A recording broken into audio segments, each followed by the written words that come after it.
Traveling the Vortex.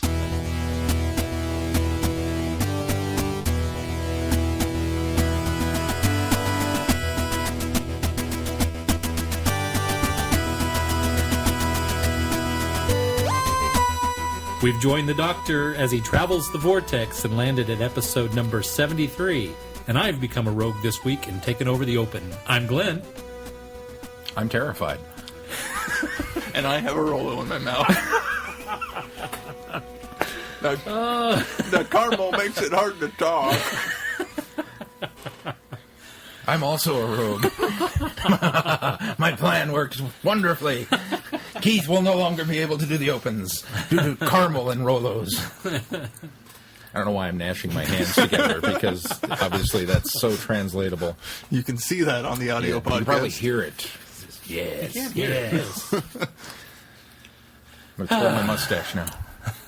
How's your guys' week been? Oh, my lip! I'm a bit loopy from working overnight the last two nights.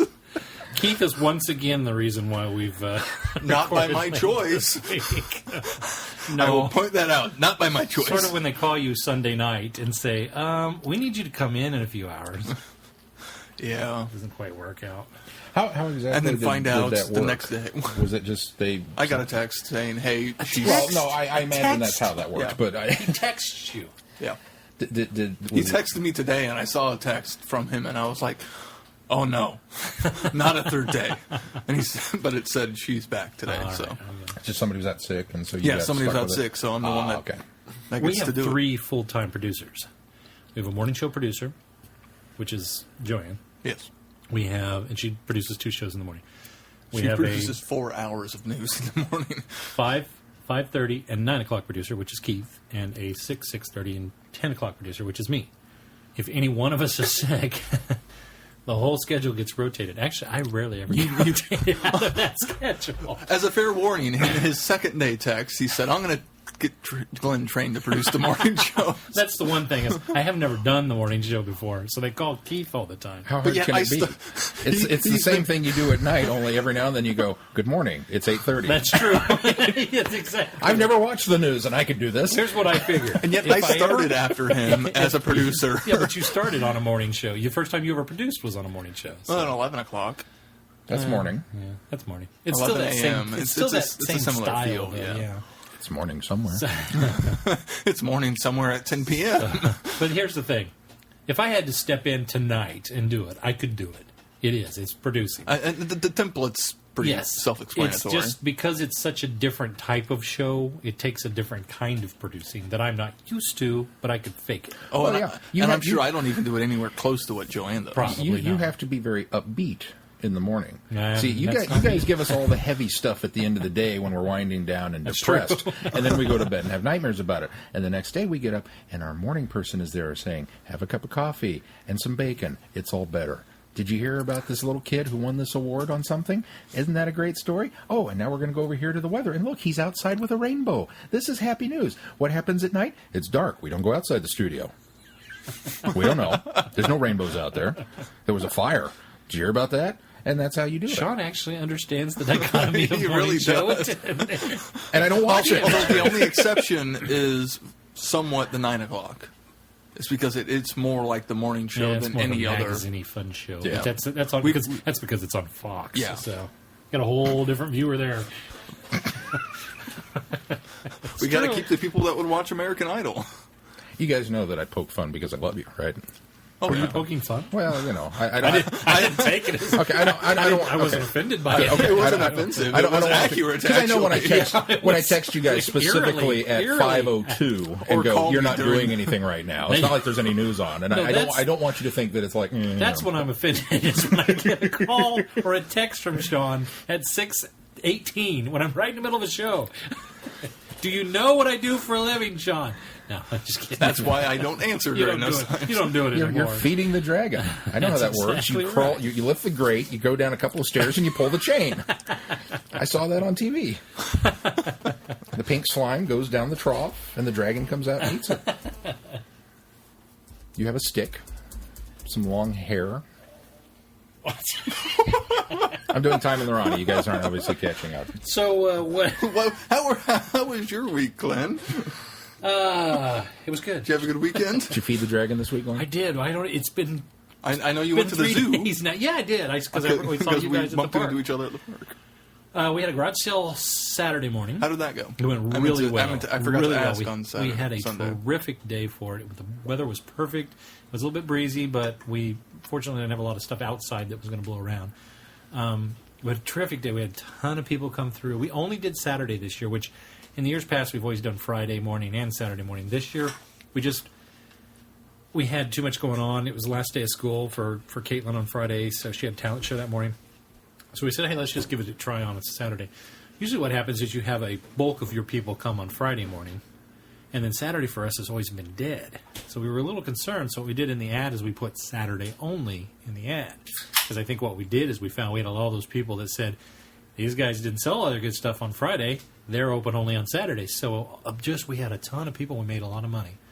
Got rid of a lot of stuff. Made some room for a bunch of stuff. So, Well, I remember growing up when we did garage sales. I don't remember doing Fridays. I remember doing Saturdays and Sundays.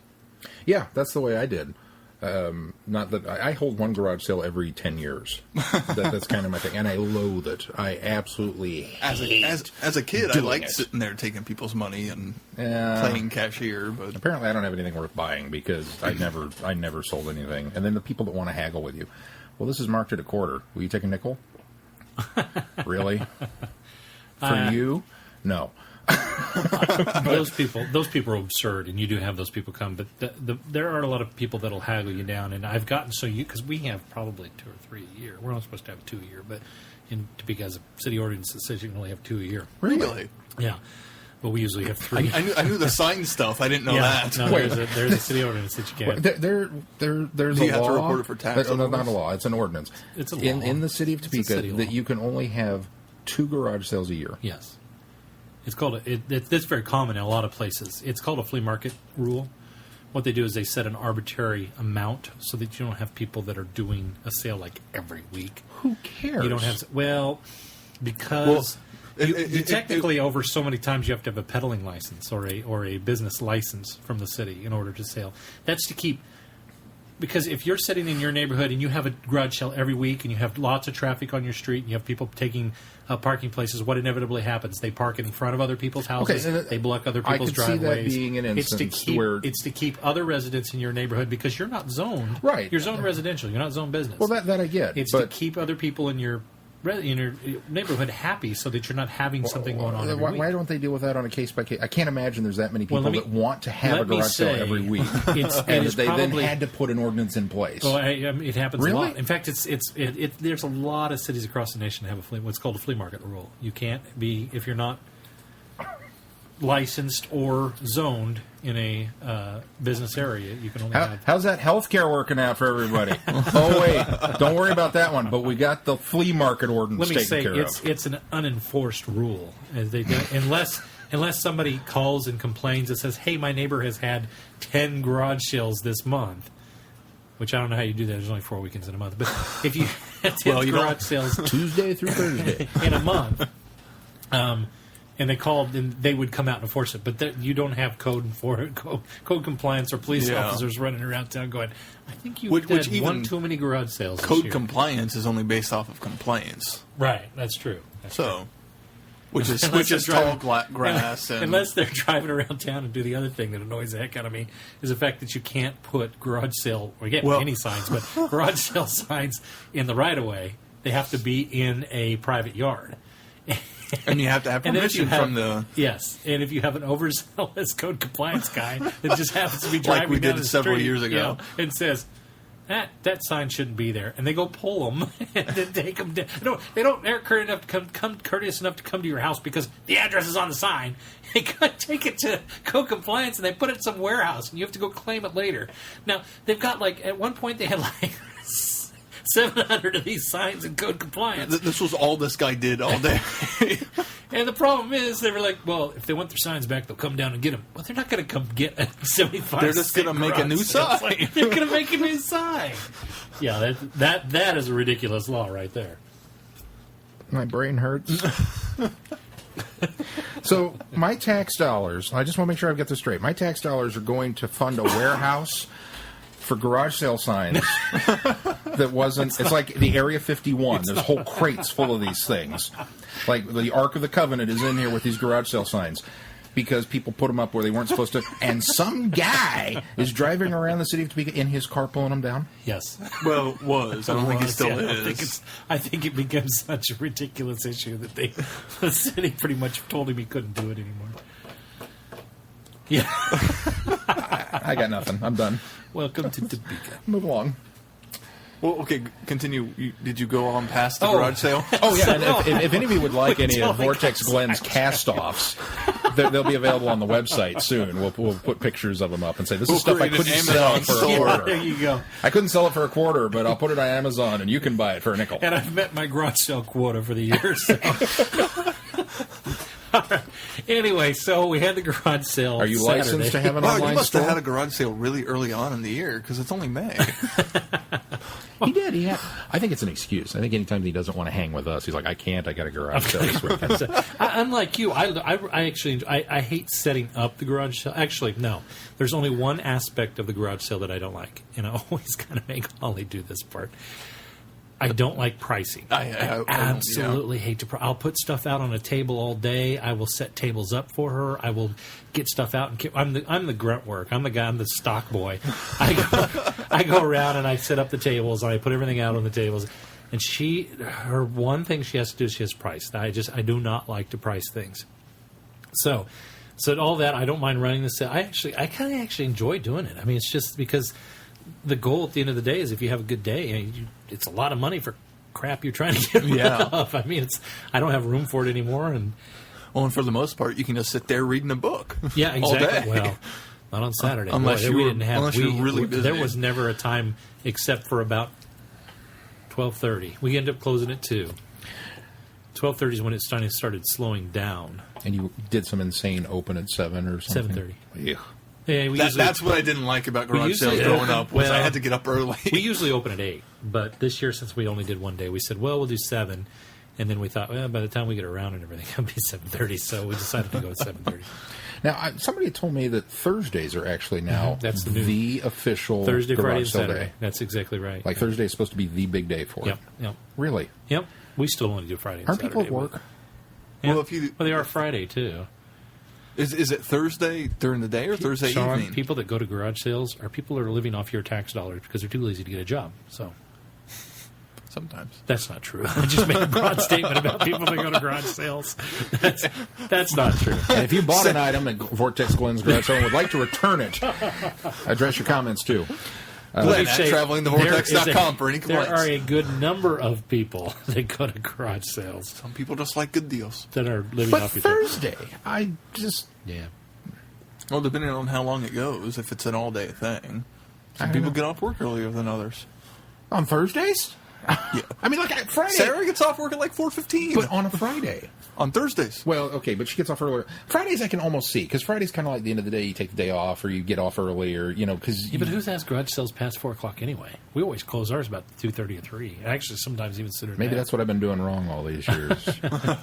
Besides, that 4 p.m. to midnight shift, nobody was coming in. If you're going at 4 o'clock in the evening anyway, all the good stuff's gone, guys. I went to hit all those commuters coming home from work, and nobody wanted to buy anything. Well, and if you open early enough, people would go before work. Yeah, I think that happens too. People go before work on Friday.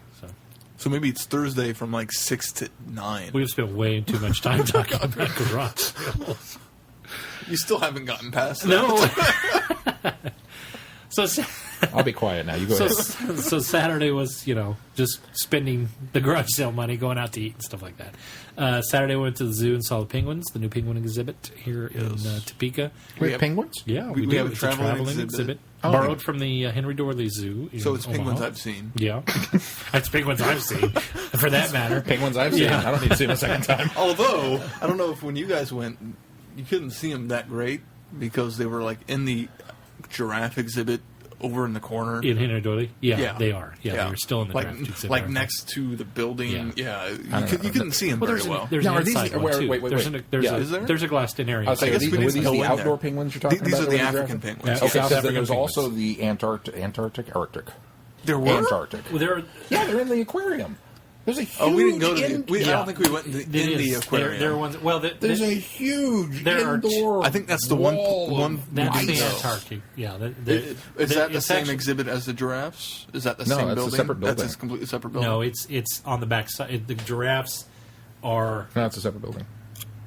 Because it's on the 'Cause other there side was of the like this little butterfly Oh, house. it is on the other side of the butterfly. Yeah, you're right. That's the only building You're right. It is exhibit on we the didn't other go side. to. Yeah, it is on the other side. I didn't know there were penguins Totally in there. skip the desert and go to the I aquarium. thought the desert was cool. No, the desert stinks. I hate the It's desert. hot. It's hot and it's boring. There's then nothing going interesting un- in there. then going Of course, underneath, it's a zoo, and it's so it's the- already boring. But Mister, I don't like zoos. I really don't like zoos. You don't get to qualify any. So we go to the Quality. zoo, and my wife says she knows I don't like zoos. The kids, they love zoos. They love animals. She knows I don't like zoos, so she said, "Well, we'll go in here and we'll see the penguin. We have a zoo pass because my kids like the zoo so much. We bought a members $40 of pass. the- Yeah, members of the Friends Friends of the at the Zoo. Zoo. It's only good here. Don't buy into that guff about good at 70 zoos worldwide. It is no, good, it but isn't. it's discount price. It's Yeah. typically discounted. It doesn't get you into any of the ones I've been to. It's 50% off the Henry Doorway. That's why we go up there because we get discount Really? there. Yeah, it's half I'm off. not up there enough to worry about. Half so. off there. That's it. And there's It one wasn't in good Denver. in Detroit, one in Chicago, Denver. Colorado Springs. There's a list. They give you a list. Sedgwick County Zoo is one of them. Isn't Manhattan one of them too? Oh, Sunset Zoo Sunset is one Zoo. of them. Kansas Yeah. City. Which has chimps at now Kansas City's a Gibbons. discount. It's not a free. Well, and that's been added recently because it wasn't the last time I was Yeah, on Kansas there. City's a And then, discount. anyway, I'm They- sorry. Yeah, they give I'll you- we're shut up. talking Continue. about stuff that nobody is going to care. Anyway, so when we go to the zoo, my wife says, "Oh, just go to the penguin exhibit, and maybe the river Somewhere otters." there's a 'cause I- little Monty Python clip of a bunch of people screaming, "Get on with it!" I haven't seen the river otters, so she said, "Well, we could go see the river otters." You haven't seen. We have river otters. It was such a beautiful. Yes, we do. And mountain lions. And mountain lions. They're very And cool. African dogs. Yeah, they're very cool. There's all new. I know. Apparently, I need to go to the zoo. it's I haven't great. been Been recently. there forever. The zoo yeah. is becoming It's looking good again. fantastic. Yeah, it's wonderful. So that was the thing is we went there and it was such a beautiful day. I was having such a blast with the kids that we walked the whole zoo. We saw everything, and I had a wonderful time. So, Oh, good. and From then we- you, that is a glowing review. it is, especially for a guy that doesn't like zoos. And who begrudgingly takes his kids because they want to go. Well, I don't begrudgingly Grumble, do it. grumble, I do it grumble. Grandma, let's go to because the zoo. they want to go to Yeah, the zoo. that's It's what I for mean. the kids, so we go. Actually, Mom takes them mostly because they go at night. It's cooler, but then we went over to the park afterwards so the kids could play and ran into Sarah and Keith. we met our wedding photographer at the park. How did that go? It went all right. I think she'll do a good job. She's Was there a reason you met her at the park? that's where her mom decided. I don't know. She just thought it was a Her good. mom decided. Where Sarah, we know this photographer through Sarah's mom. Sarah's mom works with the photographer's grandmother, so they've been kind of the liaison between this person. So they set everything up. And it's a good idea. If you're meeting a photographer, specifically one that's going to be interested in doing wedding photos of you, you should always meet in a large open public area the first time, because you don't want to get any of those boudoir photos accidentally in the mix. That's true. So, Speak for it was just- yourself. We've always met anybody at Blackbird, pretty much, a local coffee shop. I don't know. I guess her mom didn't know that we always just went there, and that's just a good place to go. Blackbird? Blackbird Coffee Shop. Where's that at? That's where Blake works. 10th and 10th and Gage. yeah, 10th gauge. It used to be Lola's. It's In back Flaming the corner of Place. Fleming. Oh, it was a PT's for a while. Yeah. Yeah, okay. Yeah. Gotcha, gotcha. Yeah. Yeah. But yeah, so we met with her, and I think she'll do a good job. She's a high schooler and looking to get into it, so from what I've seen, she has a good eye. Very cool. Very cool. Sean, how was your weekend? /weekend/week. Yeah, we are recording on Tuesday night / Wednesday morning. We've got well, that's why it's so long. We've got extra news and things we did. What did I do this? Oh, We've talked 22 minutes on what we did this Well, week. we talked 22 minutes about garage sales, and then a minute and a half about other things. How much pre-roll was there? I don't know. I don't remember. How many times did I have to do that? Yeah, that's true. There's at least Over and 10 over minutes and of over intro on that. Ha! Now you have to include it. The trap worked. We had Patrick's birthday plan. I warned you, we're loopy. At least I am. It's infectious. We had Patrick's birthday celebration this weekend, so we went to Lawrence and played some disc golf on Saturday. which is why you didn't run into me at the park, because I was in a different that was park. Sunday, though. I saw, Was that yeah, Sunday? I ran Yeah. into him Sunday. No, it was Saturday. I saw. We ran into I each saw other a on Oh, you Sunday. ran into each other Sunday. I was saw a tweet recuperating from one of Sunday, you so guys that's why I that wasn't there. said playing disc golf, and I thought it said, what did I think it said? Playing disco, and I thought that's kind of. I thought like playing records, playing I would disco. totally record, and tweet I thought, that. Wow, I got that Emma was on. kind of a weird tweet from Sean. Then I went back and went, "Oh, disc golf, not disco." Don't dance on my disco, Glenn. But no, we went to Lawrence and played disc golf. Speaking of which, then, Robin Gibb died this week. Yeah, Yeah, he did. that's Sad day very for sad. disco. Somebody else in music did too. I I just don't remember. I just interrupted your wonderful story to recount an obit. I'm sorry. Here's your morose news for the day. You are such a little black rain cloud. No wonder they've got you doing the 9 No, he or doesn't. the 10. No wonder you're at night. This just in, dead. Oh, I guess I go to sleep now.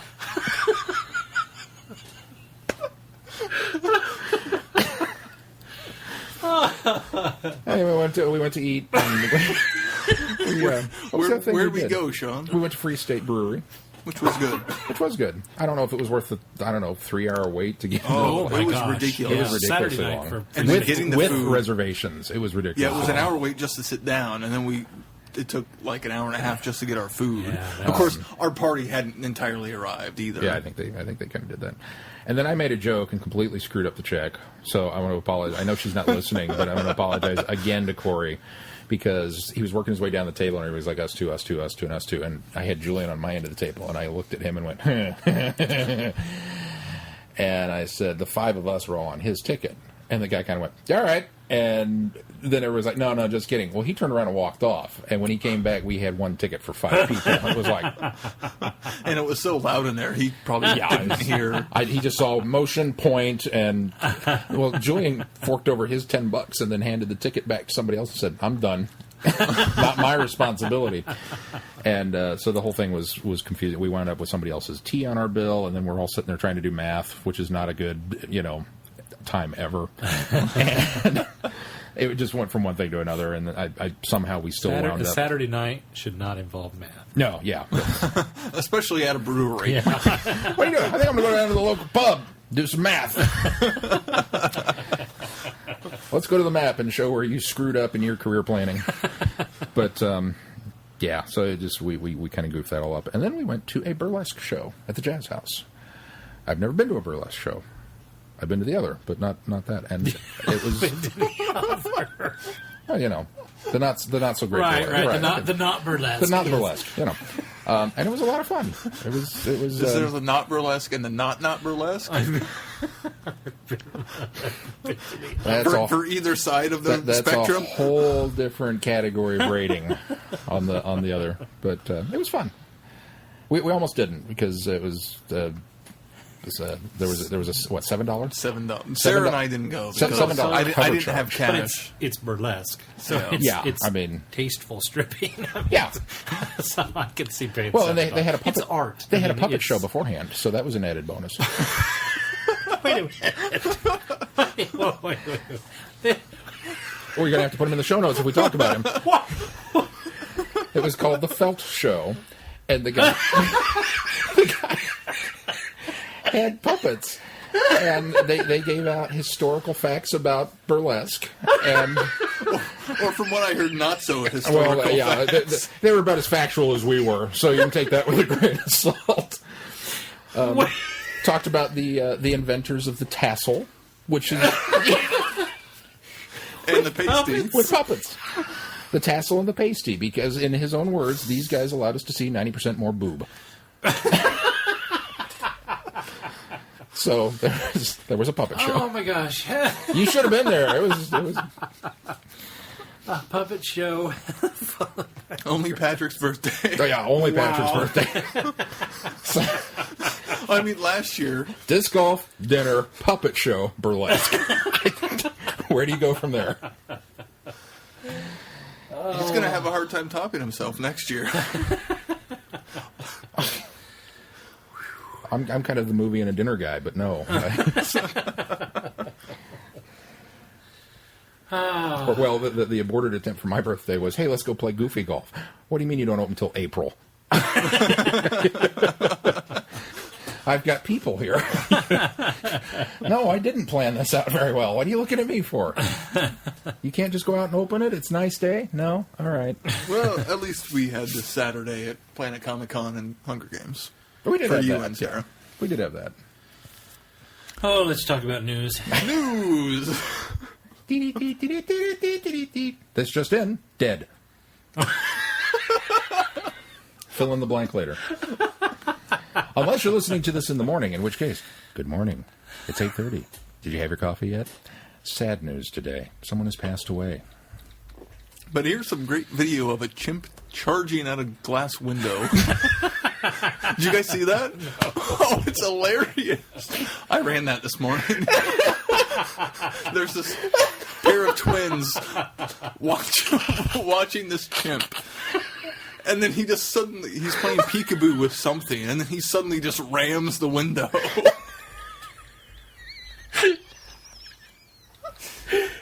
It's so crazy.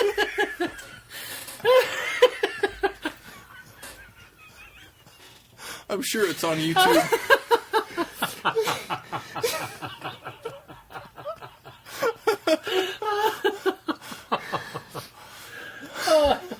I hope the listeners find this show just as funny as we are.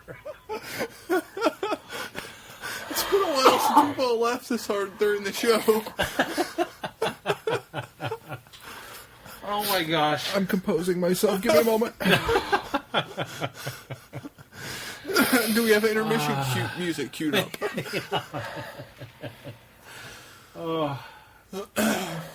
Okay. Dr. Phil, if you're still on the road, I apologize. If you're in a ditch somewhere, I hope you're safe. Didn't take anybody with you. Dr. Phil, if you're in a ditch somewhere, I profusely apologize. Email your complaints to Keith at travelingthevortex.com. Headline, no more monkey jokes during the podcast. Now, if we had that soundboard, you know what you could have done? We could have totally queued up the sound of a chimp hitting a piece of glass, which would have been boom.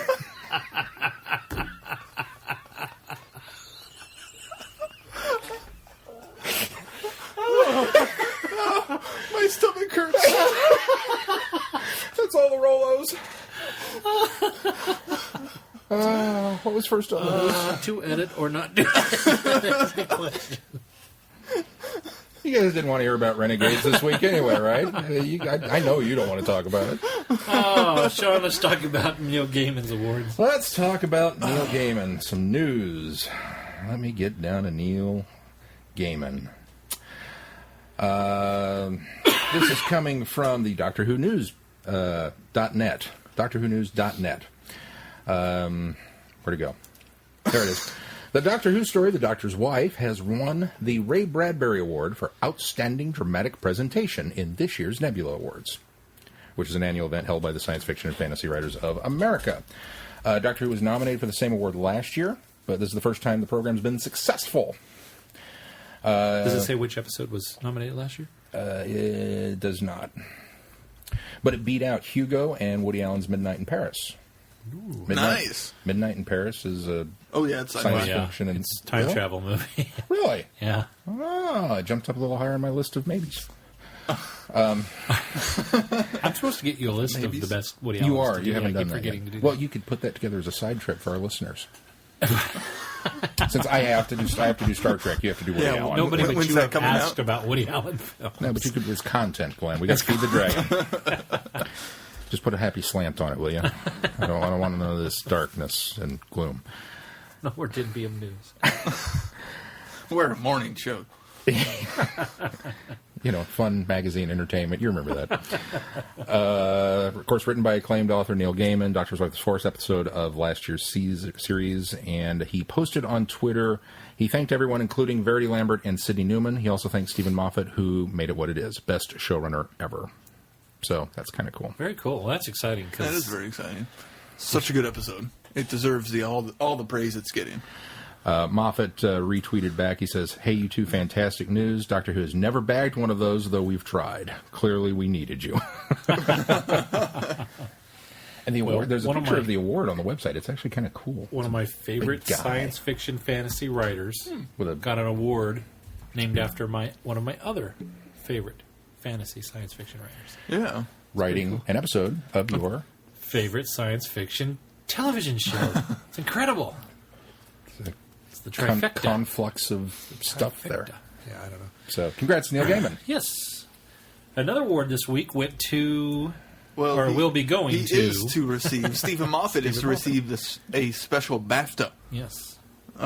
What's a BAFTA? It's a British. I don't know what it stands for. Hang on, It's an acronym, isn't it? British Academy of Film, Television Awards. It's an acronym, not an award, anachronism. An acronym. It's an acronym, yes, an acronym. Just to head off those complaint letters early. Thank you, Sean. Chrissy knows what he means, not what he says. Wait, there's a librarian who listens to it. She's going to be mad.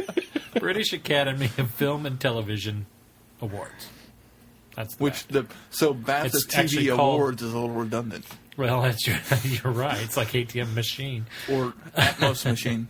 I think they do that because Or Atmos it's system. it's That's what it it's the British Academy of Film and Television, and the BAFTA award would be the A must not be award. Association? The British Academy of Film and Television Association. That's kind of redundant. Anyway, No more than award. well, that's true. Anyway, Regardless, Moffat's going to get one of these recognizing his outstanding creative writing contribution to television. And it will be presented on May 27th at London's Royal Festival Hall. Hooray! Previous recipients include Russell T Davies, who preceded the 50-year-old Scott as Doctor Who's head writer. Moffat said, quote, "Blimey, a special award. I didn't even know I was ill." But he was very thrilled to receive to be recognized and get to, especially after 2 years of working on my two favorite shows ever. So it's not only recognizing his work on Doctor Who, it's recognizing his his work on Sherlock. very cool. I would hope that Which just finished because its it's PBS a run. television award in general. I'm hoping that it's a recognition for all the stuff he's done in TV. But One would hope. I mean, Yeah. I imagine it probably feels a little stinging in a way. Almost a backhanded compliment that, oh, now you've done something worthwhile. Never mind coupling Right, and this and this and this. And Jekyll. Jekyll. Now you've done Although Doctor Jekyll Who was pretty and critically Sherlock. acclaimed, wasn't it? Okay, sure. we'll give you one of these now. right. I'm sure it's this article from BBC News. I think you have to Shame get, on you, BBC News. you have to Doesn't get a really body of work though in order to be recognized for your body of work. So if you only have like a handful of things, Well, maybe this like tips the scales. It would be like Joss Whedon getting a special achievement award for the Avengers, even though he's done a mass of so other much things, other yeah. stuff. So Shame on BBC for not listing what the award is. This article does not have that. This is from BBC. Or what the... What's a special BAFTA award? Well, yeah, but what's it called? It surely has a It's name. called the Special Television yeah, BAFTA the Doctor Who News.net at least has a picture of the nebula. I mean, come on. All right. Regardless. Oh, well. Good job, Moffat. Yeah, nice job. We love you Congratulations. still, and even more.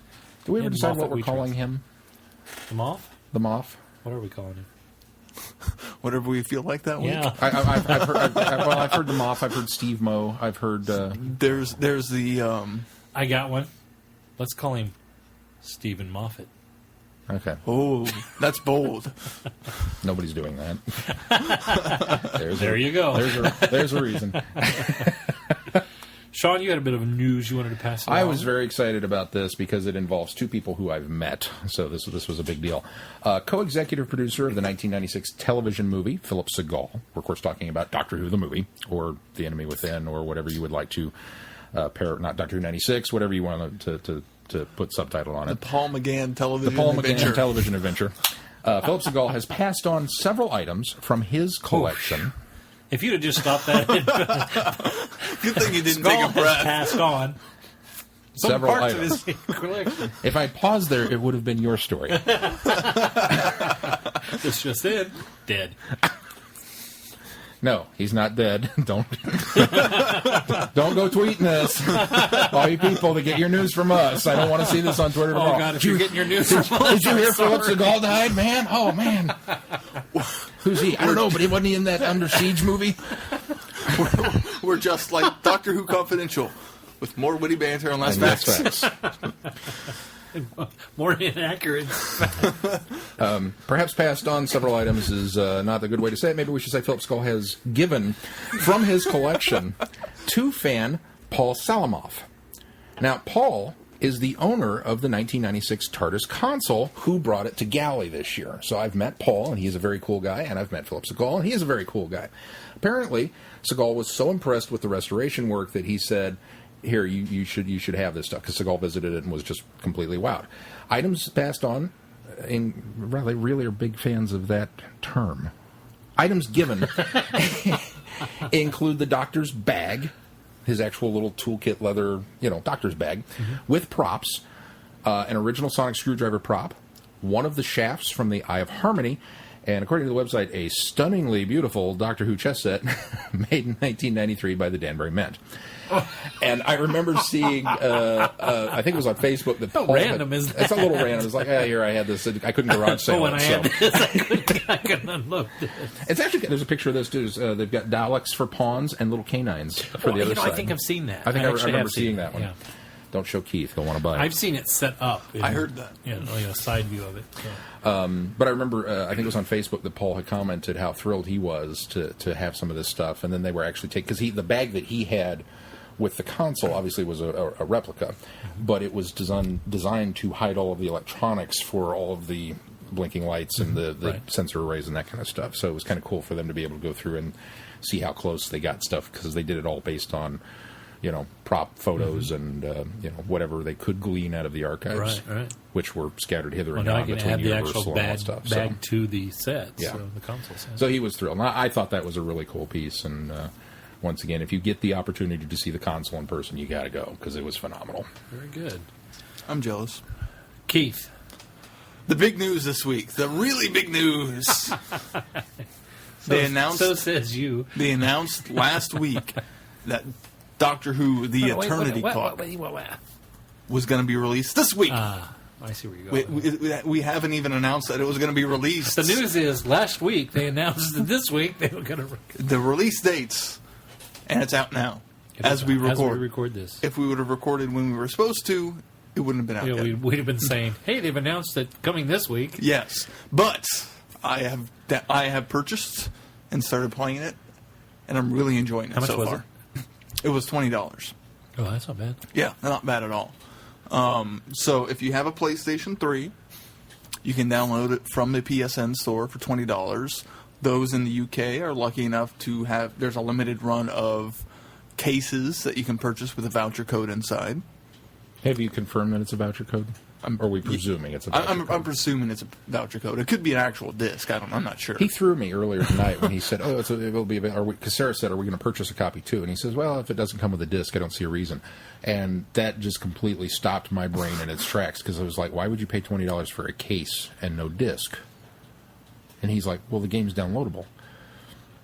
Yeah, why would I buy a case for a download? I mean, I couldn't get past that. Apparently, you can buy download codes in a box, which you can then... There's another PlayStation game that did this, where it's a downloadable that's game, more but you of- can get a case to have on the shelf. Right, that's more of a collectability issue. Yeah, well, of course I would buy it anyway, but it just... I was gonna say, I don't know why that blows your mind. Well, you were the people there. Well, aiming that at. I was going from the standpoint of, I just paid to download this. Why would I then go out and spend another $20 on a case for I this? see, and then he had to I see. explain, no, it comes with the code to download. Yes. I was like, oh. So don't download it before you go buy your case. Well, Yeah, I don't own a if Or you PS3, will PS3, have so... spent Yeah. $40. Yeah, I don't own a PS3, so it won't be... Well, no, that's true. those- But so far, the game is a lot of fun.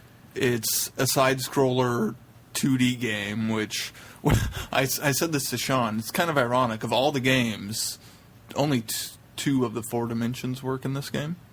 Technically, 3 do because there is a time aspect of it. But by the when I said it, they hadn't introduced that time rendered aspect. with a 3D look. It's just it's not Well, really. it's like all those not, new ones. It's not You can't move 64 backward and forward. two-dimensional. Yeah, you just can't move backward, forward. Right. It's only left to right. It's a shiny It's a version platformer. of a Yeah. side scroller. It's a platform. But it's a lot of fun so far. I think that's my only complaint is that it is a side scroller platform and not a 3D adventure game. Far more, just watching him, I can say I'm far more impressed with this than I was Worlds in Time. Sorry. Well, sure, And Matt Smith and Alex Kingston did motion capture, did all the voices. You're talking apples to oranges, though. Really, I mean, And I haven't played any of you're the. talking a flash-based MMO compared to a. It's just a A Doctor free- Who game, man. I don't care. A free flash based. I haven't played the other adventure games featuring the 11th Doctor. I'm excited about it, and it's an exclusive to a console I don't own. You see me smiling? I'm still happy. It will be coming out on PC. I can't remember if I saw Mac or not. That means I gotta have Later. mouse and keyboard functionality, and I don't. But they I don't haven't know. even released that date yet. And it won't release for Mac, so it's for PC. Yeah. And you won't be able to run on your antiquated machine. So Yeah, I'll just give up the ghost on that. Well, See, it's that's a good the- thing I live with you and you can play For a little bit longer, on your yeah. profile, yes. Yeah. Oh God, he gave me this big old. the funny thing is, the iPad game that they released a couple of years ago, Mazes of Time, it actually is 3D. It's got like a 3D interface Yeah, where you're I mean, it's- not just well, left and right. No, I take that back. It's top down. Oh, But okay. it's Keith, you want to tell him who the first villains were? Oh, yes. This is not a spoiler because I think I saw somewhere in a video He's going to rationalize it so that it isn't, but who there's a bunch of dev diaries that are out, developers diaries, and they kind of reveal who the first villain was, and I completely forgot while playing it because look, I got the Sonic, I'm sonicking things and scanning, and it's awesome. But the first villain you encounter just kind of 3D, I guess. are the Cybermen. dun dun dun. In the sewers of London. Which Yes. is very, very cool. And Keith made a totally awesome Cyberman Bob joke, and I was very pleased with him. So Yeah. I think this is an army that was founded by Cyberman Bob. there were homeless people down in the underground, and Yeah. he made the joke, and then as the game went on, we were both like, "Whoa!" They read your story, Sean. Once again, Sean's ahead of his time. Well, They- very cool. they took and it of and made course, it better. a larger review forthcoming. Of Yes, as when I finish it, and then I'm also Sarah's going to play with me at some point. Oh, Hopefully this weekend, because it's co-op. right. So I want that co-op experience also. Oh, absolutely. So we're going to play together, and I will have, hopefully by the time we review it, I will have not only a single player, but a co-op review also. I wonder if it's the same. I mean, or would they actually split screen that, or is it a? I'm not you just sure. Control? I See, assume that's that the you just thing. have to stay on the same thing, and then maybe one person sits out and Well, the other I- person plays well, based yeah, on what I I've saw- seen you do. I saw a screen cap. I think it's split screen top bottom. Really? I think so. Because at one point they split time zones. They go to completely different. The Doctor goes off Right. to I think I Victorian saw- London, and River's still there in the modern day. I So, may be misspeaking, but I'm pretty sure that I saw. from what I remember reading, there's a lot of depth to this, and a lot of how one time period goes is based off of how long you spend in this other time period, and it sounds really in depth. I look forward to really delving into And it more. it's very much for the geek factor in it. It's very much full of a lot because obviously it's Matt Smith and Alex Kingston that recorded the voices and did motion capture work for it, and it's full of little doctorisms. Right. Oh, the Matt dialogue Smith is says great. things, and it's like, oh, I think we're going into further of a review of this game than we thought we were. It's gonna out do, now. so- If you have a PlayStation, go download it. It's well worth your money. And I'm only PlayStation like 3. Go enjoy it. Oh yes, You can't If get have it a- on 2 or one. Which is weird because it looks like it would port over to 2 very easily. I don't know. The graphics look great. Don't get me wrong. The graphics are a little far better. better than anything. Based on the type of game it is, Well, it would the port to 2 gameplay very would easily. port Yeah. easily. The graphics not so much. Right, exactly. One other piece of news real quick that I wanted to jump on because I fell down on the job this month and have missed all of the May birthdays that have come out that we've been chugging. Because what is today, the 23rd? 23rd now. Ugh. All right, you got 30 seconds. Ready? Okay. Go. On the 5th, Richard E. Grant. On the 7th, Valentine Dahl, who did The Black Guardian. The 10th, Terrence Dix. The 12th, Catherine Tate, played Donna Noble. And then, is that it? It's not been bad. Catherine Tate. She was only 15 seconds. She was the last half one. the time. Yeah, so. And I'll throw something up and try and get those. Now, a very happy birthday tomorrow to Jim Broadbent, who played the Doctor Yeah, he did play the Doctor in Curse of Fatal Death. in Curse of Fatal Death. We're stretching a little bit there, aren't we? He played the Doctor. He's going We to didn't get a say big picture. canonically. He gets a big picture on the website. Huge, takes over the entire background. Actually, he made a comment on an interview, something that he's played the Doctor twice. Well, he on does play two different spoof shows. Well, and hasn't. Is it him or somebody else that's done it in some of the Big Finish non-universe set where the Doctor's somebody else, and it's like the same stories but completely different situations. Do you know what I'm talking about? There's this Big Finish line. They're like Elseworld kind of things, but I don't think he was one of them. Okay. Yeah, I know don't David think he was Warner either. played the Doctor. Maybe in that's one what of I'm those. thinking of, David Warner. Which I can't wait to listen to I this think, yeah. interpretation. I think he'd be cool. Although, as we discovered watching Friday Night Who, I'm going to petition Moffat. I think David Warner needs to return as a Draconian. Oh. He would be so good. He would be so good. Huh. And I love the Draconians. Very cool. I understand. But Kirk we'll was get to coming. that later. Anyway, but happy birthday to those folks, since I fell down on the job. So. Very good. Well, and also a bit of news that's not on your list Okay, that we listen, discussed. Oh, you're right. We didn't have talk about a that. pre-show I mentioned it. You meeting. just didn't write it down. We have a pre-show meeting each time. I mentioned it, but you didn't write We it did. down. You know, you tried to get his attention, and he didn't. He ignored you. So I thought it must not have been very I important. pulled it out. Sylvester McCoy and Sophie Aldred will be at Chicago TARDIS this year. Yay! So the Seventh Doctor and Ace. Unfortunately, still Thanksgiving weekend. Yeah. Well, and I'm Along with Gary pulling all my Russell, money to that's a go name I to recognize. Galley, so there's not going to be any doing two in a matter of 4 months. For me, anyway. But you know, if we split costs to Chicago, it wouldn't be bad. I still have to pay part of that. Yeah, but I mean, what if we went up for the day? No, you could do You can do Chicago in in a day. You can't do Chicago in a day. You could do Chicago TARDIS in a day.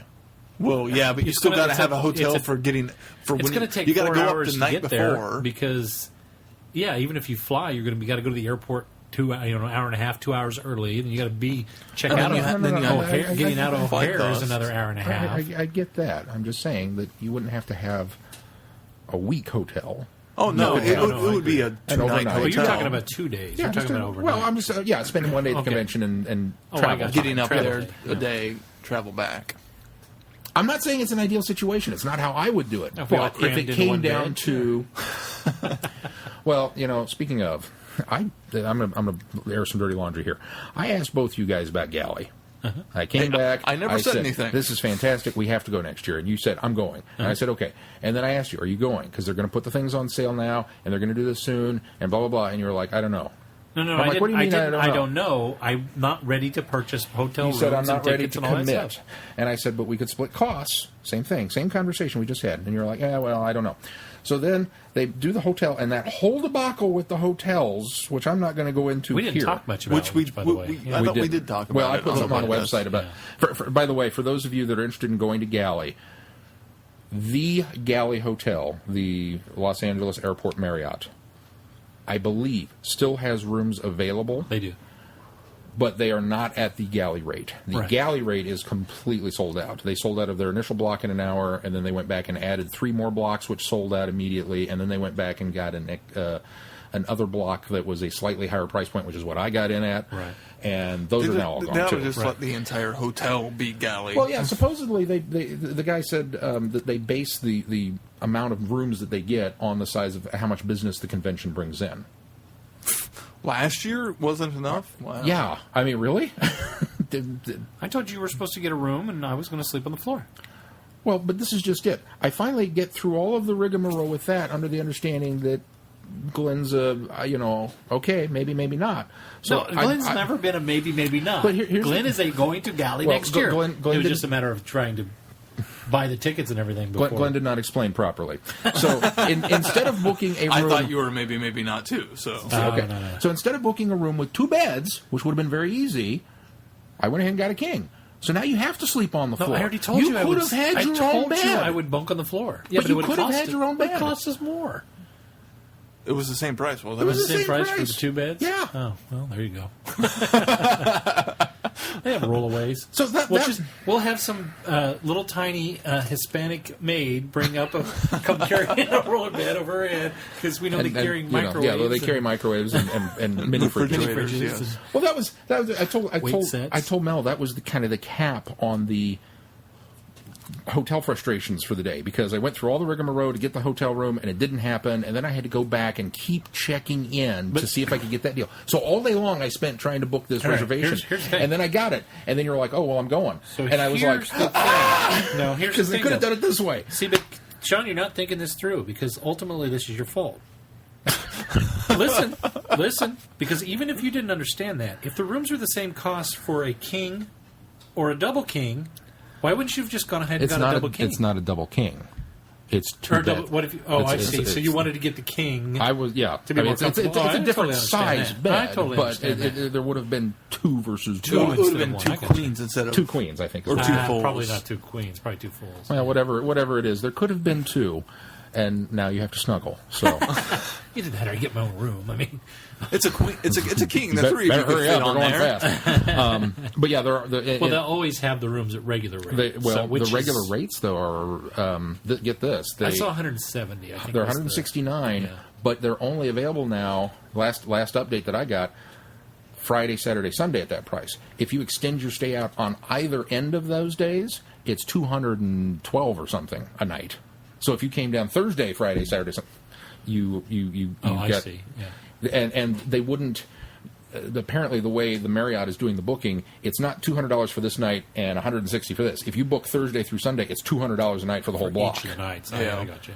For each night instead of, so you'd have to book these 3 and then talk to somebody else about Right. I need to pay for 1 extra night or something. Okay, And it's like, I really? see. Anyway, but there are other hotels down there that are like, down the block or something that are still fairly affordable. So, $100 or something. But we wanted to stay where we Going to play. Gilling, sleeping on your floor. It's not a big That's deal. fine. I just wish I had known I'd have got I you slept, a bed. I slept on the floor the whole time at Celebration 3. You did. Well, The air mattress. we crammed 5 of us in There there. was 5 of us in that room. All right, can I do my news because we're an hour into this now? almost? Yeah, go ahead. Wasn't there one more bit of news that he had? No, Galley- he no? just did his one more Galley bit of and- news. or I thought we're there was gonna talk one about the more. DVD Okay. releases. You guys really want to do more news? Go ahead. Go ahead. You guys got something? Do your news, and then we'll go back to show notes and make sure we didn't miss anything. We didn't because we're Okay. going over our quota. You can't balk at us for going over a quota of news when you spent 20 minutes describing garage sale ordinances. Wait a minute. We didn't want to talk You're about the one that, who did. but you dragged us there. I have recorded evidence that you're the one that tangented us. Make Galley my fault. You just wait. Our last bit of news today, I hope, is there were 2 DVD announcements this week. TV shows on DVD.com. The heck was that? There's a really large, loud car outside on the highway. It I have sounds like. headphones on. I could hear every Well, the doors bit of that. It closed, sounded yeah. like And the these windows guys were closed. The coming windows are closed, through the doors house. shut. Sounds like they were in the parking lot. That is a loud muffler. Wow. Our apologies for that. Get a muffler. We need to get soundproofing in here or something. I'm not even sure soundproofing would have muffled that thing. Wow. Anyway, DVD or TV shows on DVD.com announced a couple of Doctor Who DVDs coming out in the U.S. On August 14th, they will release Doctor Who story number 51, Spearhead from Space. This is a special edition because there has already been a release of the Spearhead from Space. And then the new to DVD release of Doctor Who story number 155, The Greatest Show in the Galaxy. And they're both single disc titles, and of course the MSRP is $24.98. And when are they coming out? Did you say that? August 14th. I August. did. Some point in time after August 14th, relatively soon to that date, you can anticipate Greatest Show in the Galaxy hitting the Friday Night Who schedule. Yes, absolutely. I But mentioned not this. Spearhead from Space because we've already reviewed that. That's right. I mentioned this to Sean. I don't know if was this ever confirmed that all the special editions are Warner Brothers versions that have been previously released, and that they're only doing Warner Brothers, or are they doing special editions for No, I eventually think everything? that's what. No, I think what they're. Well, I mean, it's you can hard to deduce say. that that's what it's they're hard doing. to say what they will do with special editions later because of the fact that we are hitting the end of the line. I mean, we're running almost out. everything that's available will soon, in the next few years, be out. However, I think that is what they're doing. Is 2 Entertain has gone back and they've kind of made the Warner Brothers releases their own by adding material and swapping things out. And so looking so at some of far, the yes. Warner Brothers stuff, the Oh, they were bonus so- features were so bare bones. They were so bare Yeah. bones. So yeah, that's what they're doing is they're going back and making them well worth your purchase. I think so. Considering Fortunately, the price, I only have yeah. one right now that's come out on special edition, and I don't think any of that. I was at Vintage Stock, and they had a used copy of Carnival of Monsters, and I was so tempted. But I was like, And how much- but there's and a how much special was it? edition. Yeah. It was only $7.99 or As something like opposed to that. The Yeah. $50. Exactly. Yeah. stupid heads. And I was so tempted, but it's special edition. Let's do I might feedback. have to hold back. Feedback. We've got some feedback in a bing. I don't know what that was. That was my email. We've got Glenn's email. Well, have you seen the feedback?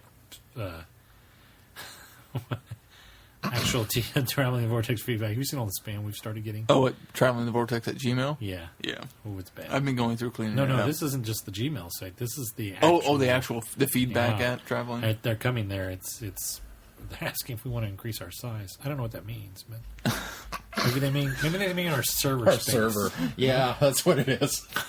Really? Is that not what it is? And we've won several lotteries, haven't we? We have one. We won a few lotteries. We should take advantage of that. We could pay our way to Galley. I just have to mail my information to somebody in Nigeria. Yeah. Sean, you get on that. Meanwhile, I'll read Robert's feedback. Here's one for you. Alton Brown, creator of Good Eats, admitted a few months back, that he's a Who fan. In the last week or so, he tweeted that he'd like to see an American Doctor. He added that he wasn't lobbying.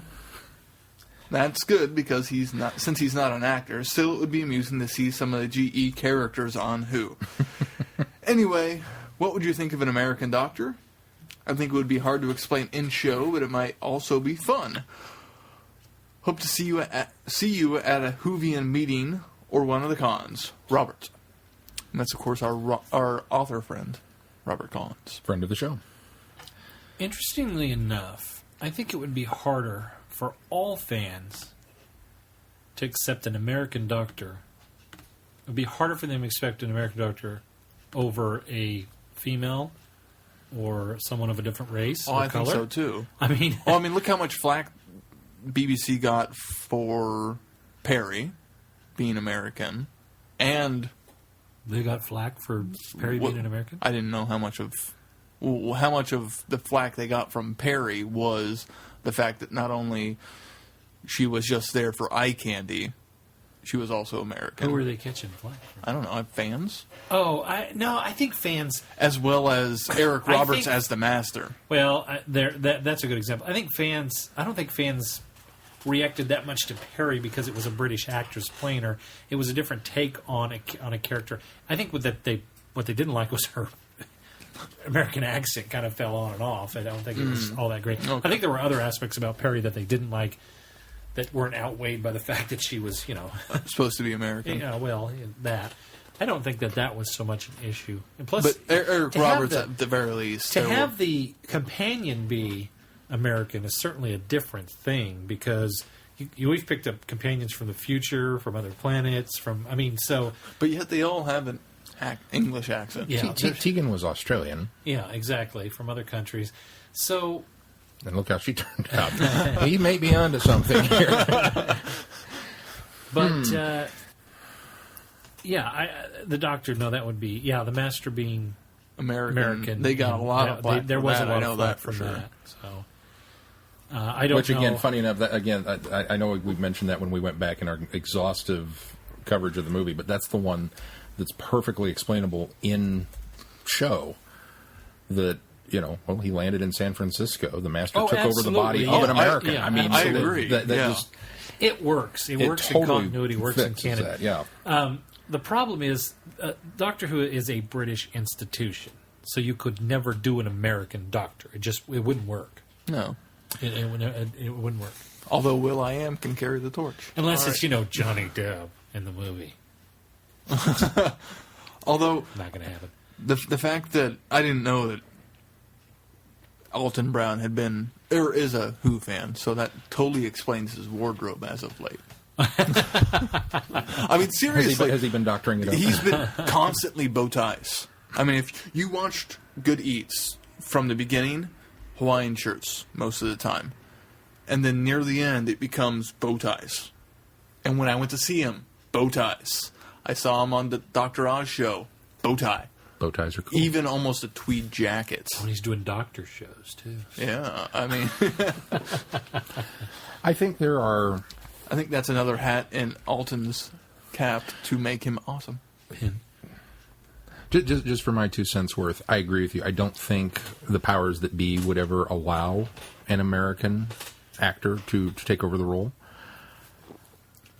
I'm not totally opposed to it as long as it's the right actor. I mean, if they came out tomorrow and announced Brad Pitt was taking over, I'd be awfully upset. You know who could do it? The guy that plays House. I think he could pull off a British accent. You think so? Hugh Laurie? Yeah, he could probably might be do able it. to. he might be able to do Yeah. that. He might be able to. Well, and now that house just ended. He's available. I wonder if he'd move to the UK though to do that. I'm honestly, of all the speculative doctor stuff, I'm actually... Before you start sending your I'm emails, pulling I for know Creighton that Ferguson Laurie now. is British. I like the Craig Tom Ferguson, Hiddleston. yeah. Tom Hiddleston. I like those I like Tom Hiddleston, because too. it'd be such a different doctor. I'm totally on the Tom Hiddleston bandwagon. I think Although that's awesome. That's I all been coming around this last week. But Hiddleston almost would make a better master than a doctor. Yeah, but now you're stereotyping But that's him. because I'm used to Exactly. seeing him Yeah, as evil. that's I that. haven't seen him in anything no, I where he's would not rather evil. see him in the Doctor. I think that'd be the stretch. I just don't know how That would his really acting show his acting skills. chops Yeah, there. I just haven't seen the good side. He's got the look, though. God, He's really good look. Just fantastic. That would be awesome. Well, he almost has a shock of course, doctor look. he's not English. Or he's not American, so we're straying off topic there. What do you mean I don't Loki's think not American? I don't think it'd happen, Robert. I just don't think it would happen. Scott Bakula. No, I'm kidding. No, wait, why is that laughable? He time traveled. He's got experience on the resume. Because it went Shatner over as the Doctor. Shatner. Oh, that would go for the older doctor like we were wanting. What about Nimoy? I don't know what's up with my sonic screwdriver. K9. That's the problem. Heel. That's the We've got problem with to go. Shatner is it would be Shatner Well, it would be a portraying the doctor. It would be a 4-hour episode at that point because Well, he managed to get hour-long episodes in Boston Legal, he wasn't in all of them. but still he was in most of them. He was in, but he wasn't. He was pieces. He of was all pieces of, of them, those too. episodes. He wasn't. There were the- parts where he was a large role in it, and it was still an hour. Having watched all of Boston Legal, trust me. I can't believe we're having this discussion. Meanwhile, this just in. Did you know that heffalumps and woozles are apparently canon? Let's get on to our next bit of feedback. This one's from Holly. Holly Mack, not Glenn's Holly. Holly from Wisconsin. Hey, guys. I'll keep my email short. Too late. For other feedback, didn't get any. Or news. And your look back on the past few Friday Night Who episodes. I'm really looking forward to this Rogues and Renegades review. Thank you, Holly. I'll read that again for somebody here who didn't see there was a reason to do this show. He didn't say there wasn't a reason. I'm really looking forward to this Rogues and Renegades review.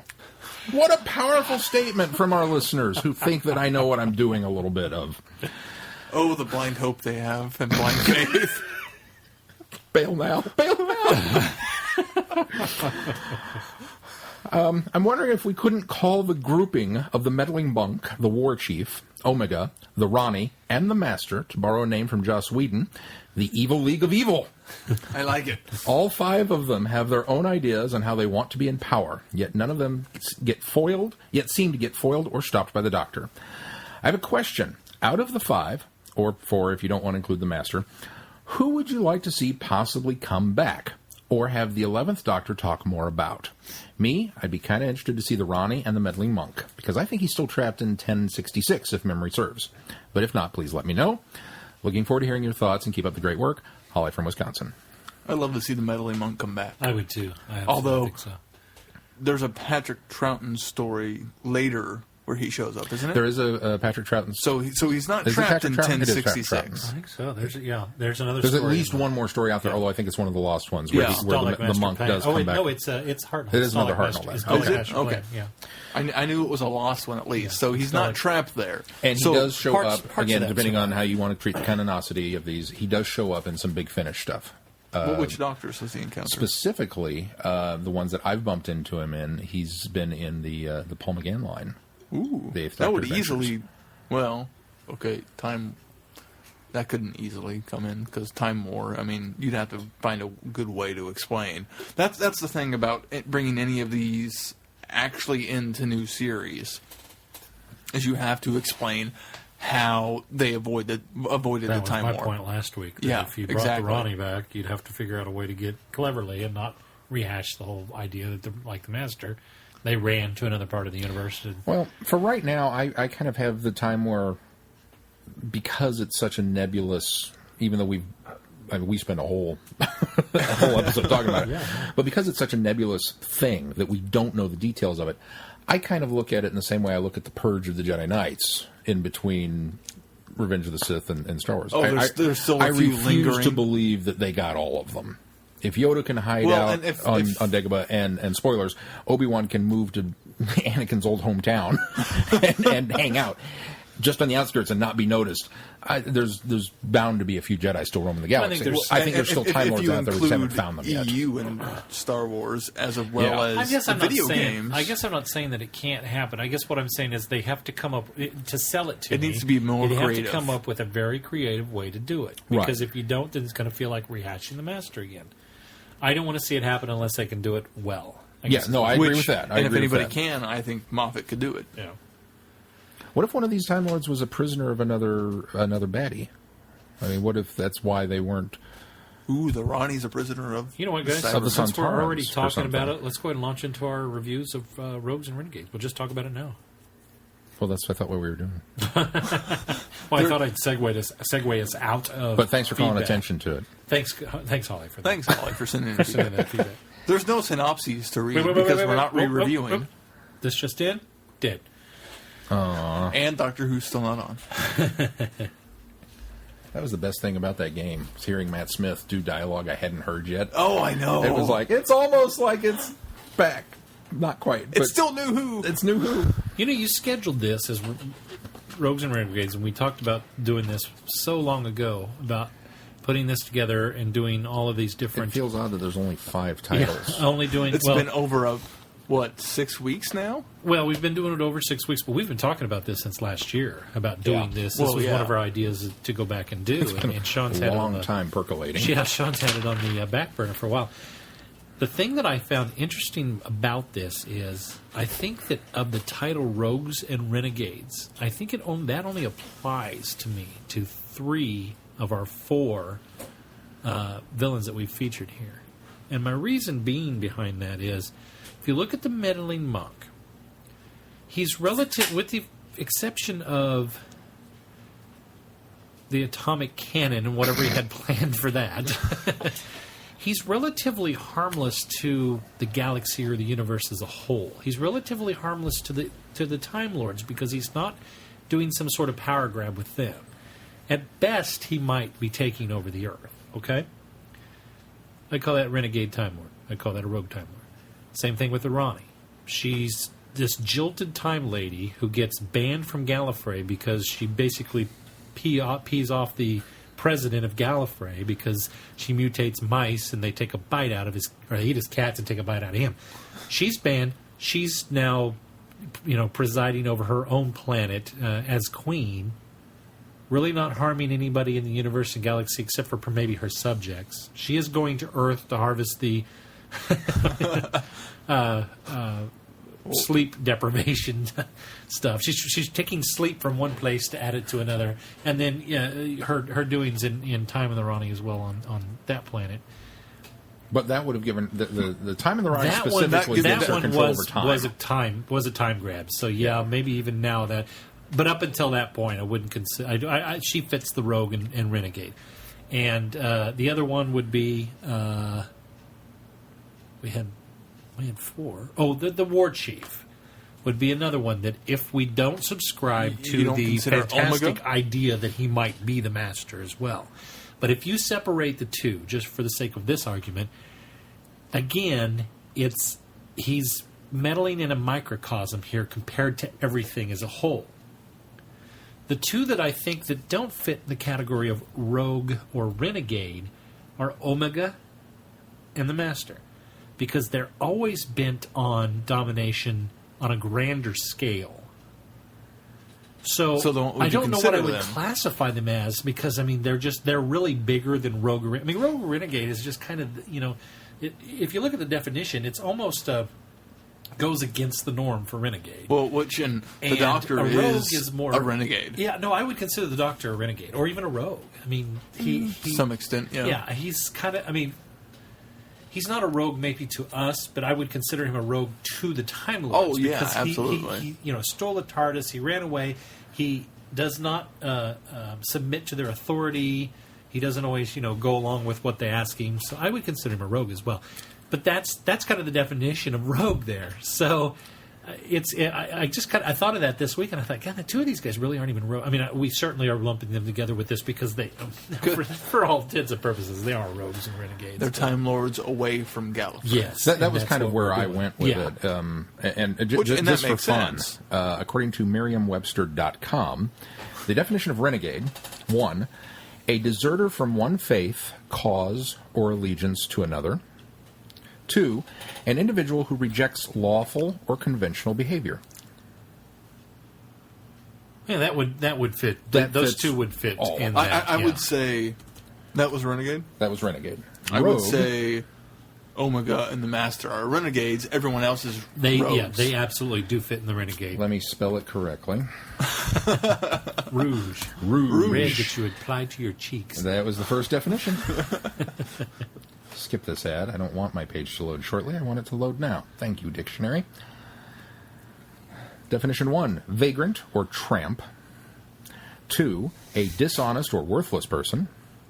3, a mischievous person. Mischievous, yeah. That's what that'd be a good definition. Would apply to our other 3. 4, technically. A horse inclined to shirk or misbehave. Well, the Ronnie. Yeah, perhaps. Yeah, I suppose. Number 5, an individual exhibiting a chance and usually inferior biological variation. Well, that's the Ronnie right there. Never heard that one. So, I stand by my title. I got it pegged. No, you're right. You're right. With the innovation of Renegades, you got 2 of them that fit the Renegade, and the other 3 fit rogues. So, absolutely. So, where do you put the Doctor? Is he a rogue or a renegade? He's a rogue. Based on the that's he's a why horse? he is a rogue. Yes. Based on the definitions that you read, I don't think he fits in the renegade category. He's not benevolent enough. Sort of a rogue. Oh. Sean's having issues here. I have touchpad problems. So he's not an individual who rejects lawful or conventional behavior? Well, he is to some extent. I'm arguing semantics. I'm just playing devil's advocate because I think it's fun. For one society, definition yes. 2, yes. Because definition I think 1, that no. he is a deserter from one faith, cause, or allegiance to another? Yes, he's definitely that. He's definitely that. What was definition 3? That was just the 2 for renegade. Just 2 for okay. He could fit in there. Or if you're one of our Spanish listeners, renegado. What's the Spanish word for rogue? I'll go back. There's your episode title. Let's talk a little bit about. Oh yeah, guys. you should totally do it in Spanish. That would be awesome. Let's talk a little bit about these guys. We've got the Time Meddler, or the meddling monk. Yes, I'm sorry. Well, in the story of the Time Meddler. Yes. And we discussed when we watched it how much we all enjoyed the Meddling Monk and how much, especially I, would like to see him come back. And I'm glad that he does in some form later. But even in new series, I think it's great. And the fact that he's a meddler because, to some extent, he's trying to there make... apparently isn't a Spanish version of Rogue. Maybe Rogue is Spanish. Spanish-English. Sounds Let's check that French to me, but... It doesn't matter. Sean. English translation, scoundrel. I wish he hadn't goaded you into doing that. But to some extent, he's almost trying to make Earth a better place. Granted, under his control, but he's trying to stir Earth in a path, or steer Earth in a path. He's trying to conform Earth to a path that he thinks is better for it. No, he's trying to make money. Well, he is ultimately. You do find that out. The end-all, be-all end game is, I'm going to get rich off of this scheme. Yes. Yeah. He is the original Lex Luthor. He is the land grab, the you just won the lottery, and the purse snatcher, kind of all in one. Because send your money to this.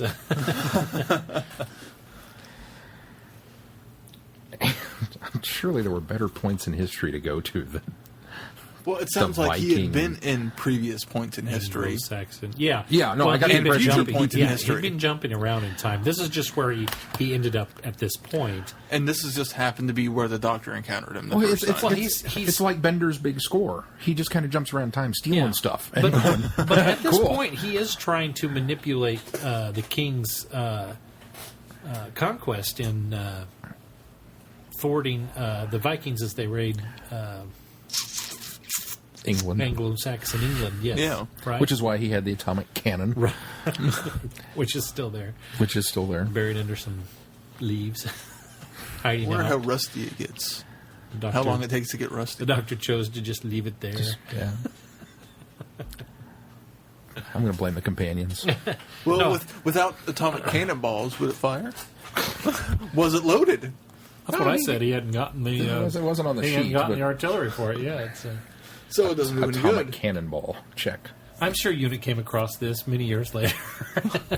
Put it in their big black vault in the Or when was Torchwood found it? Yeah, they couldn't let Torchwood get a hold of it. So yeah, no, they would have used it. Torch would have been like, hey, we've got a time machine somewhere, don't we? Torchwood probably let's go back and stop the Vikings from invading England, because for king and country. No, Torchwood would have looked at it and said, that's not alien technology. Yeah, that's true. They would have said, that's Earth technology from the future. It's an atomic cannon. I haven't seen one of these in, forever. I think the last time they were used was like 1066. And even then, they never really caught on. You can find them in every used weapons lot from here to Dorian Moldovar's. I think the thing with the Time Meddler, his specific trying to influence events on Earth and gain money and power and all that kind of stuff, while not necessarily big scheme thinking, I think it's an example of absolute power corrupts absolutely in some ways, or if you like better, the Spider-Man with great power comes great responsibility. He's got the ability to travel in time. What is he doing with it? Yeah. He's profiting off of it. Right, I mean, that's kind of, I think, where the Doctor got really... I can't believe this. I can't believe that you, of all people, would stoop to this level. Well, I think it puts the Doctor in perspective as well, because if we think of the Doctor as this man who, from Gallifrey, this Time Lord, who stole a TARDIS and ran away because he didn't agree with what the Time Lords were all about. But you also agree with how somewhat have to put society this was in... going. When you meet somebody that's actually utilizing, I mean, that puts the Doctor in the criminal category. But when you put somebody in the criminal category that's doing something worse than the Doctor, it almost makes what the Doctor has done pale in comparison. And then to put him up against the Doctor and have the Doctor fix that situation, then it certainly paints the Doctor in a lot better light as well. As far but as isn't that somewhat looking at it backwards? It is looking at it backwards. Because it's not until War Games that we discover why. But I'm not putting ourselves in our linear perspective. I'm talking about as a whole, as Doctor Who as a whole, that's what we're doing here.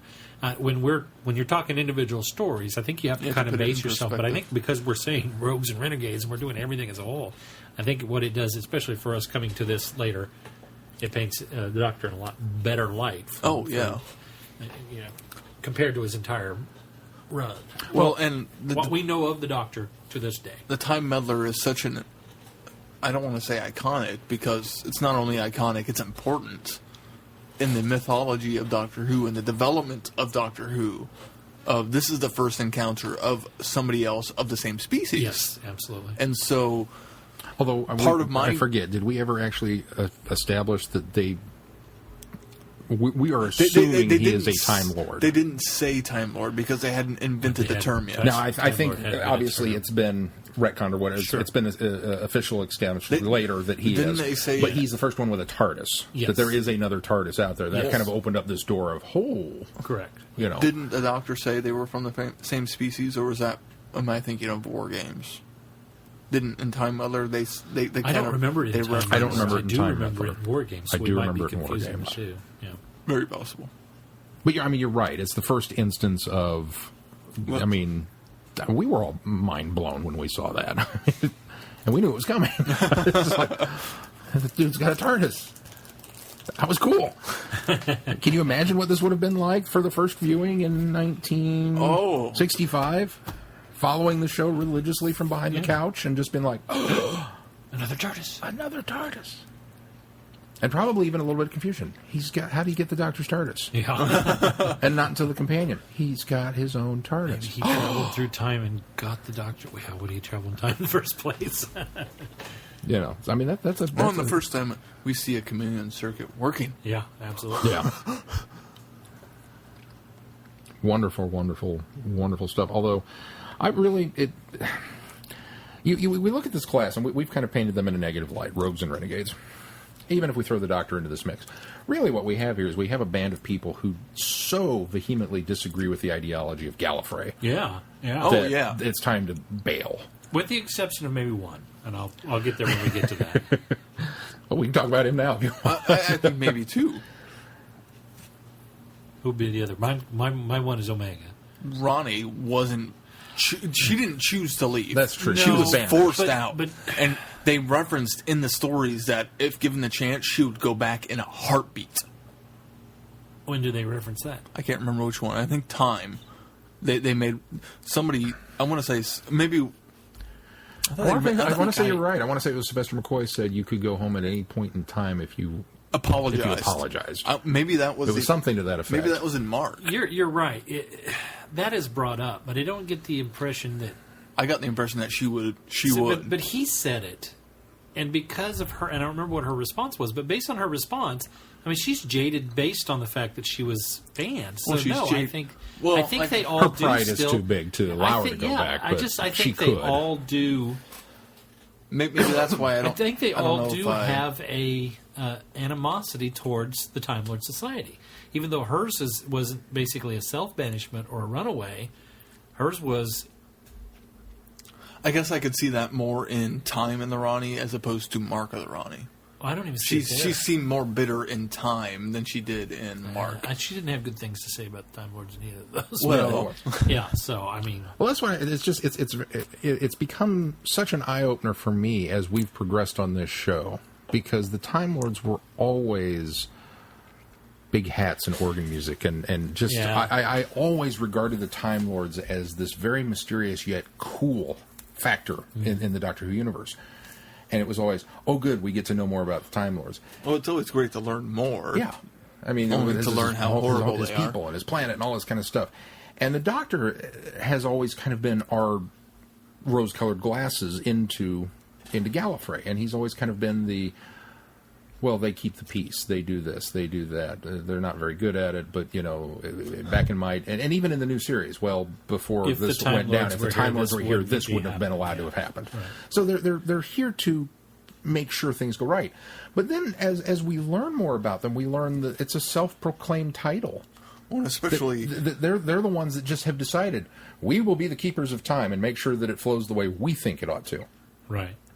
And you see things like in The Two Doctors when somebody else is experimenting with time travel. What happens? Well, you get a visit from a Time Lord, a reluctant one, but they send somebody to go. We need to look at your research and make sure that you're not being stupid. Right. It's like, excuse me. I mean, the gall, the audacity, and all of these people and all of these rogues that left for whatever their reasoning was, we find out a little bit more about the piece of the puzzle, and it's been such an eye-opener to see, wow, not only is Gallifrey not the planet that we thought it was, the Time Lords in general they're just not very nice. I mean, we kind of thought they were stodgy and stuck up and stagnant. No. Dogmatic. They're downright... Depending on how you want to interpret the legend, they could be downright evil. Yeah, no, absolutely. So maybe the rogues part of this is a little more apt, not necessarily renegades, just from the standpoint that they're rogues from this, I don't want to be around you people anymore. Right. Well, I'd rather go rob and pillage. Yeah. And well, here's the thing that you have to look at. If you look at Omega's lineage, his history here, His especially. well, he's essentially the co-founder of Time Lord Society. It's he and Rassilon that harnessed the black hole in order to invent time travel. And then, based on whether you believe it's Rassilon is the one that banned him, or banished. basically, he didn't really even banish him. It was more of he got betrayed. The original story was that he got cut off in trying to do this, and that he was just trapped there. Yeah, it wasn't an accidental. Accidental. We lost him on this mission. He will be revered forever as Exactly. a martyr and a saint and blah blah blah. Oh, but maybe. And then there are some implications that perhaps Rassilon was Maybe the it was an instigator of that intended coup. altogether. I think Rassilon would fit in this category if he had left. And you Gallifrey. say intended coup, but you don't get the impression that there was a conglomerate of Time Lords that put this formula together. It's almost like Rassilon did it himself. And so then, except for the audio adventure Omega, where the Welland... and there's some gray area there too. But even Omega, the audio adventure, still blurred the lines as to what was fact and what wasn't. Yeah, and absolutely. so many things could be said. I mean, if the guy was, stopping Omega from doing whatever he was doing, I mean, who's to say that wasn't on orders from Rassilon? And that's what they heavily hinted at in Omega. Right. And as much as I used to, again, based on the Five Doctors, which is the one I've seen probably the most of all of the Doctor Who stories, because I watched it over and over and over and over and over again. Rassilon's supposed to be cool. We're going to his tomb and he's a little scary and he might not yet be dead, but still, he's got all these things of him. He's got all these things, the sash of rock, Rassilon, the key, and his tomb is in the dead zone. That kind of speaks. I mean, think about it. What's the dead zone? Oh, it's this black part of Gallifrey history where people were brought in to fight in these Hunger Games style arenas, and Rassilon put a stop to it. So why is his tomb there? I never thought of that until this moment. It just when the pharaohs would build things that were a glory to their greatness. Why is Rassilon's tomb in the dead zone? Yeah. I'm convinced Rassilon is not such a nice guy. Well, I used to revere the guy. I think really Rassilon I'm having a big crisis. wait. Rassilon would fit in this group. I think he would if he part left. 1 and part 2 really kind of nail that home that Rassilon probably wasn't a very good guy. You could almost make the argument that Rassilon was desperate at that point. Not only desperate, but we don't know the how or the why. Well, we know the why. We don't know the how of he was brought back. What? So maybe like the Master, he was brought back. Something. Maybe some weird ancient Time Lord magic, for lack of a better term. some sort of, maybe the Sisterhood of Karn was brought in and they had to perform some weird mumbo jumbo ritual and it resurrected him as a zombie Rassilon, and so he's not all there. You could, it's a stretch, but you could really fanboy your way out of that one if you wanted to believe that the Rassilon in new series was not exactly the same as the Rassilon of Legend. I don't think you could. I don't think you could. It would be one big stretch. And I think it's also possible that there were time travelers. Maybe we just went back and plucked him out of his time stream and brought him forward. Maybe he's not dead. I think that the biggest thing I could come up with was that's not actually Rassilon. Oh, get away. Get out of here. That was What, Rassilon. he's got the title? Yeah, I mean... He's like the new James Bond. He's how- not really but Bond. how- He just has the how title far James Bond. into End of Time is it until they actually mention the name Rassilon? And it's not till the end of the episode. So maybe it's that, not that even that. maybe that was just I It think is. you're It's the- Rassilon. He's credited as But you're not Rassilon in right. the credits, but I think Was they only he? mention it once, Yeah, and it's I think almost a you're name right. drop. And I'm not even Yeah, sure It's they did- almost like I'm not even sure they the mentioned doctor's it in not part even one. like. Well, of course, the doctor was there for the It's time. Lord. not. He knew he was It's locked not up, even but- said. It's not It's even not in said said in until Time the end of Time And- Part 2 when Tennant says Rassilon. He actually says He Rassilon. says Rassilon. Because that's when my What- jaw what if- dropped. I What if remember the that doctor's wrong? specifically. What if that's not Rassilon? He thinks it's Rassilon because he's wearing Rassilon's robes. I'm just saying, No, there are because- ways that no, you could 'cause stretch that. No, Keith, because Time Lords have an affinity for recognizing other Time Lords Well, that okay. they've known. That And they we know already that knew. the Doctor was involved in the Time War and was Yes. probably around when the decision to Yes. bring Rassilon back was made. That's true. He's the one that ended it, so he was there for start to finish. And, theoretically. Part and you one, have to, he was you have credited to as assume narrator. that he Yeah. was there at the time that the events on Gallifrey are happening because they're time locked in such a sense that basically all of that within what's happening happens. See, I don't know if I believe the Doctor's on Gallifrey during that time. No, I don't think he is either because he's Okay. outside of the time Okay. lock. But I'm saying at the time that this is happening, subsequent to the time lock, the Doctor was there when this was the incarnation of Rassilon as well. Okay. So that's what I'm saying is they I could see do that. pair up. So we're getting way off subject here. Right. And because at any rate- we're talking about rogues and renegades, and I guess Rassilon could be a rogue and renegade. but- I think I think he would I if think he had left. I think well, not just that he would be. I think he's the reason behind it all. I think his stringent yes, there you go. Yeah. stranglehold on Gallifrey. That he is, if he's the villain that we portray him to be, that he's willing to off Omega because he doesn't want to share power And then come back and pretend it was an accident. and pretend it was an accident. If he put a stop to the war games, not the war games, but the death game, the games in the death zone, but then still had his tomb placed there, for his own benefit. But Rassilon stops this. So what's this do? This is Rassilon is possibly, creating these games. He's probably the one behind it, but nobody knows it's Rassilon until somebody gets a little too suspicious, and suddenly, oh well, Rassilon I'm putting a stop to this. I didn't know this was going blah, blah, on. blah.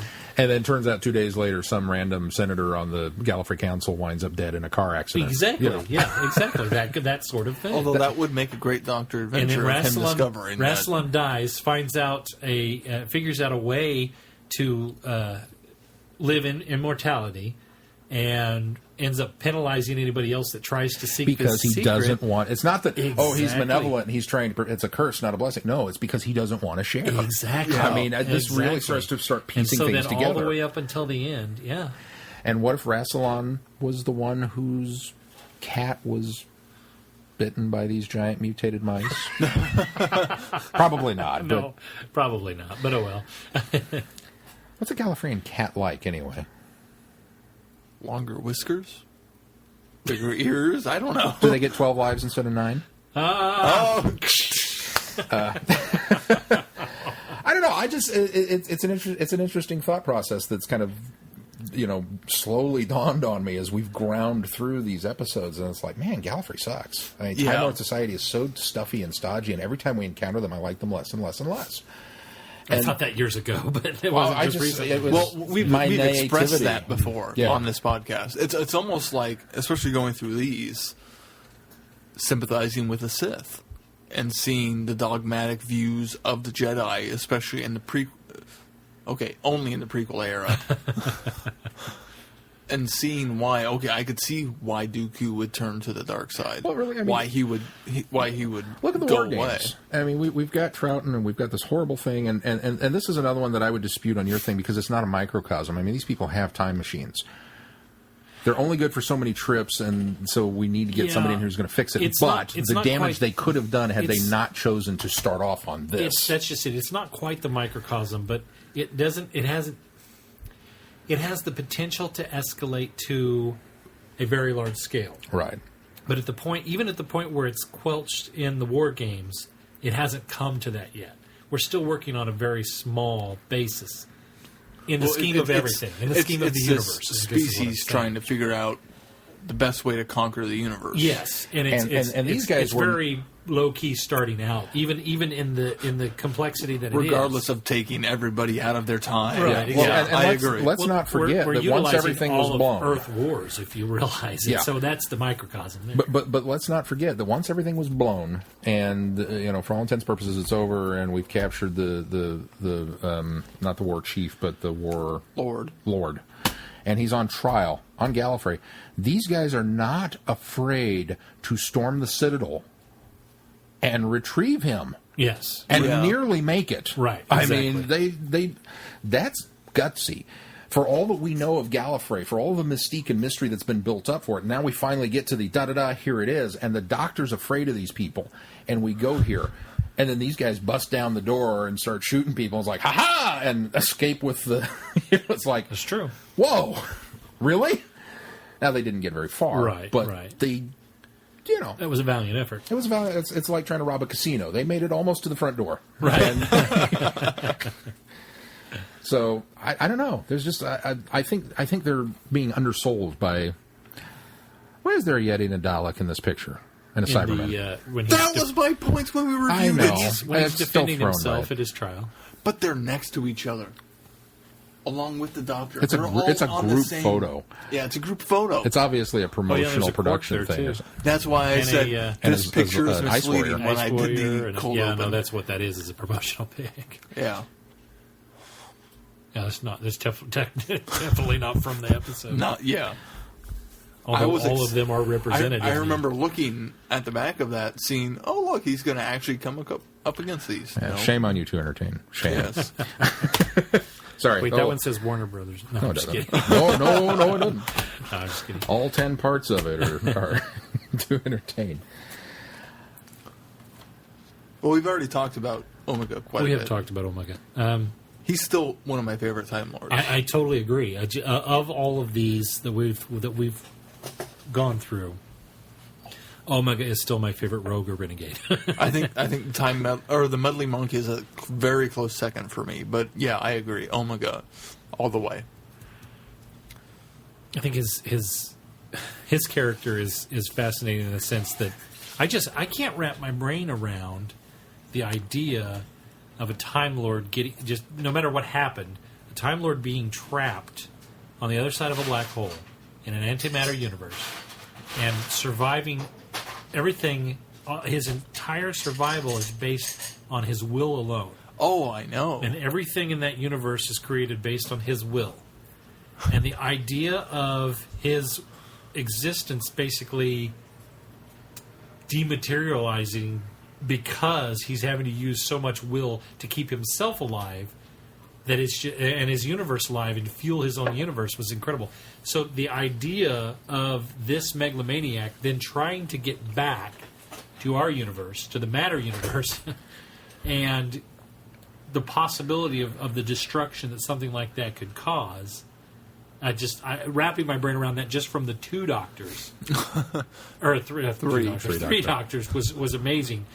Then to bring him back in Arc of Infinity and have this whole new dichotomy of coming back and seeking revenge on the time. I mean, just and utilizing time, Gallifrey in order, and the Doctor and Amsterdam, but as part of his vehicles to do this. It was just, it was incredible. I just the Omega and then to go on and give us more of the backstory story in Omega. Yeah, It makes you wonder if that's the one that. Yeah, if absolutely. he's got such willpower. I mean, to literally, I think, therefore I am.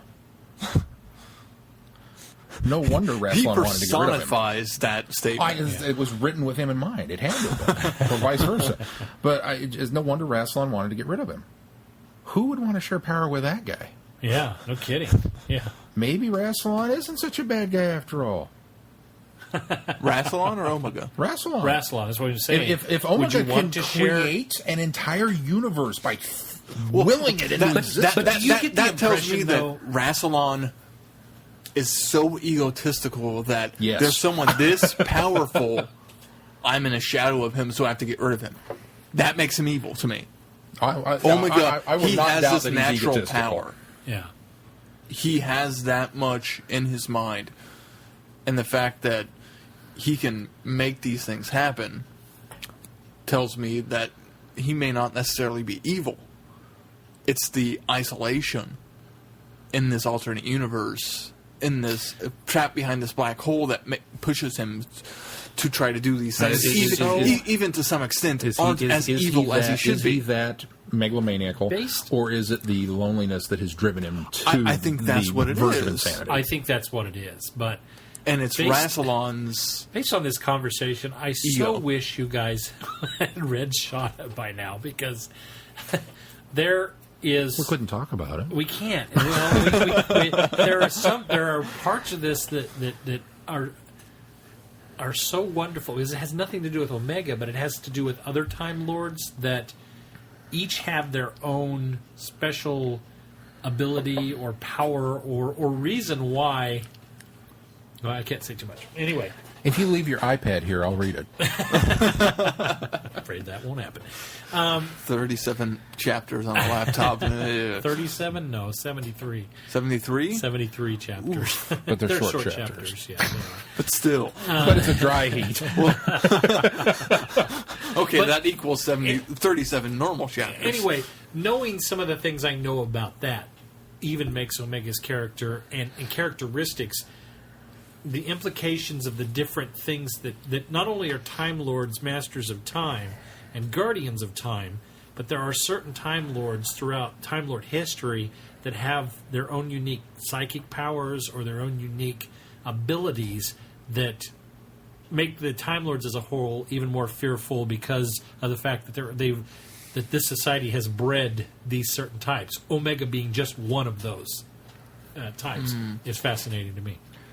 See, to me, it's more like, okay, a Sith takes on an apprentice. That apprentice is way more powerful than this Sith could ever imagine, so he eliminates that apprentice before he gets more powerful. He sees the potential of what that apprentice could be and eliminates him. I could buy that. That's how I see Rassilon and Omega. I mean, your comment that Rassilon's egotistical, I mean, think about it for a minute. The key of Rassilon, the sash of Rassilon, the tomb of Rassilon. How egotistical do you have to be to put your name on everything? I mean, this isn't like Rassilon Gymnasium where he donated some money to the school and they said, we'll put your name on the building. I mean, I wonder how much of that is the post. I don't think so. No, I think a lot of I think so. If you think of Rassilon in the way that we were setting Rassilon up earlier, then yes, it's easy to imagine that he named all of that stuff.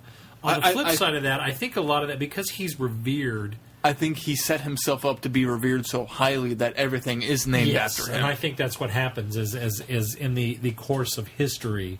Nah, he did. I think the name has been bestowed onto certain objects because of... What was the name of the black hole? We always hear... Didn't they name it at one point that it's not just a black hole, it's the blah, blah, blah black hole? I mean, it's not the black hole of Rassilon, but I kind of get the feeling... Wow, wait a minute. Why not? Rassilon's black hole? No. No, that's not he probably wanted to name it and then thought about it and decided, nah. Nah. That's the way of carrying things too They far. did name it in the audio adventure Omega. I don't remember the name of it. They named now. the area. Yeah. Well, it's in the Castor. No, that's not Castrovalva. Castroboros. Castroboros is the constellation. That's the constellation that they're in. Yeah. I always got the impression the black hole was somewhere close to Gallifrey in order for them to draw power from it, but maybe not. Well, there is, yes. Actually, the Eye of Harmony is what connects the black hole to the planet of Gallifrey. That's what. And apparently all the TARDISes. Yeah, and all the TARDISes, which is another mention in the Eighth Doctors, but Ooh, I won't go there yet. Oh. Teasing me, Glenn. It's explained why there's an Eye of Harmony on the TARDIS and an Eye of Harmony on Gallifrey. I will just go that far to say that. Sweet. Yes. And it's just it's a real brief mention, but it's mentioned and it's fixed. So anyway, that's all that's in here. I'm trying to fish out of my brain because now I know what Keith's trying to say. There's an area basically between Gallifrey and the black hole, and there's a name for that, and I can't remember what it is. It's almost like it's like an area between maybe the event horizon of the black hole and the outer Gallifrey atmosphere space, or whatever. yeah. Normal space, yeah. And I can't fish it out of my head now what it was called. But yeah, I think I know what you're talking about. I mean, that's what I imagined the area to be. Yeah, but I so think did that's I. that's the But I remember them saying something. yes to that you're extent. right, and it was in the audio venture, and I can't for the life of me remember what it was. Not important. Once again, who we have left? Ronnie. We've got the and Ronnie. The Ronnie, that's it. the Well, Master. we didn't discuss the Master, Well, but we're- we've discussed the Master We so have, much. we have, but I mean, I think that he bears mentioning because I think to me he's the Omega is this awesome guy this awesome Time Lord that we favor, but of all of them, to me, the Master is the ultimate rogue or ultimate renegade. Well, I think he's a close second, or Because- tied with the Doctor. Well, For ultimate no. renegade. I think the Doctor is the least ultimate renegade for the reason that who's the one person who has thwarted each one of these rogues and renegades on behalf of the Time Lords. Yeah, that's true. Not it's not Not on always the behalf of the Time Lords. Well- on the behalf of the Time Lords. Sometimes it is. Sometimes No, it's not. you're right. You're absolutely right. It's not always on the behalf of on But- behalf of Earth or But the on the same coin, I suppose who was the first rogue and renegade? Omega. Well, as far as us as viewers can tell, Time Time Meddler. Meddler. it'd be the Doctor. Nah, because we didn't No, know the 'cause doctor. we didn't know the Doctor had run. stole it and left until Well- War Games. Okay, but he's. But anyway, I was just saying, Nice no, try, Keith. I don't You think know what I'm trying to say. the Doctor is not the ultimate rogue and renegade for the sheer reason that he still works on behalf of the Time Lords quite frequently as well. But also Sometimes it's for sometimes I it's think begrudging, but I think the Doctor still has whatever's good left in the Time Lords, whatever's good in the rationale to prevent things from happening, to control time, to make sure that things happen the way they're supposed to be. That's what Time Lord Society is supposed to be. That's what it's set up to. They are guardians over time to make sure everything, that nothing gets out of whack, that things don't change. The Doctor is still a part of that. So I think his rogueness is truncated by that as well. I suppose it really depends on your definition and which encyclopedia you're reading out of. Because if you are Gallifrey High Council and you look at somebody like the Doctor who meddles, I mean, pure and simple, it doesn't matter that he saved the lives of 10 billion people in this interstellar war that didn't happen because he stopped this from going on. He meddled, and he prevented that from happening. Whether it was intended to or not, he was there.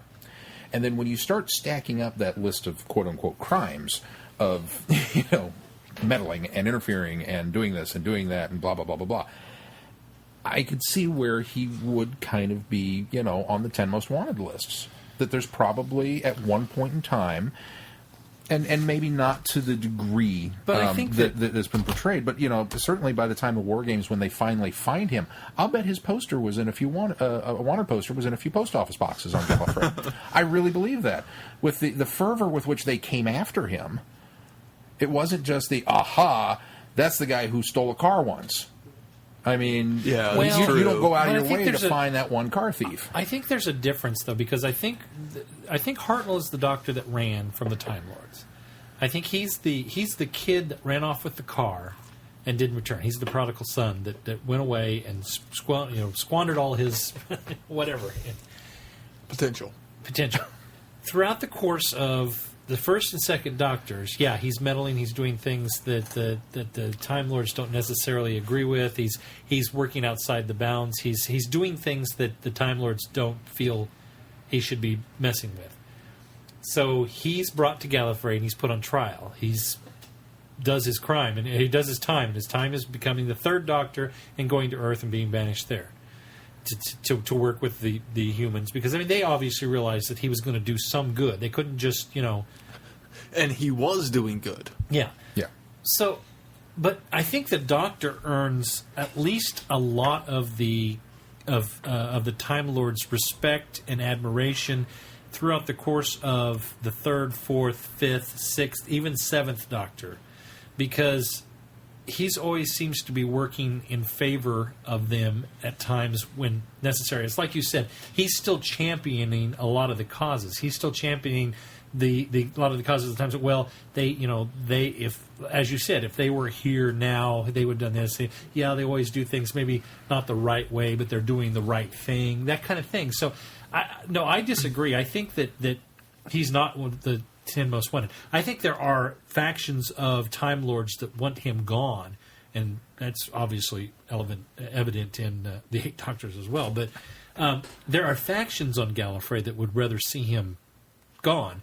But I think he has a lot of people that root for him and champions for him on Gallifrey as well. So I don't see that. Especially for him to come back and be able to take over the presidency after he's the supposed assassin of the previous president, to be able to clear his name, to let him do, I would have to disagree. I don't think he is a 10 most wanted. I think he's one of those. He's a thorn in their side. By that point, he'd been downgraded, and it's because he was captured and did his time. Yes, that I'll so agree the 10 with. most wanted, and then, I would and agree then up serve until their purpose the war in the games. 3 Up until the Doctors. war games, yeah. Yes. No, I think the Doctor is the representation of what the Time Lords could be. The best of the Time Lords. And then, the Master is the worst of what the Time Lords can be. I think those two are such... I think Rassilon's The yin and the yang. probably- Maybe Rassilon. No. But the yin and the yang, of standard, yeah. Of standards, yes, because I don't think you can, until we really see the potential and Rassilon gets to a certain point in the series, until you really start to rationalize that, the one that's on the surface that is the bad is the Master. Right. There's no bones about that. There's no mystery, or we have to presume that maybe the Master was bad. No, we know on the surface that the Master there is Correct. no doubt. There's no doubt. You can tell by his goatee. So I would agree with what Keith's saying there. You can tell by his goatee.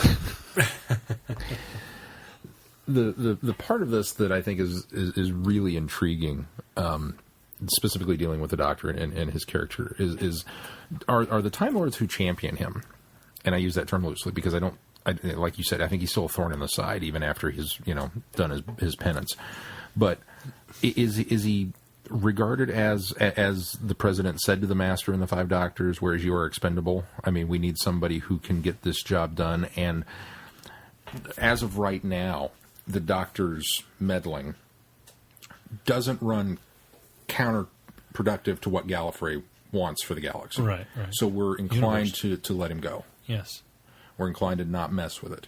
The minute he does wind up interfering in something that we've got planned, that's when we're going to step in and squelch whatever's going on, or maybe nudge him in another direction. Sure.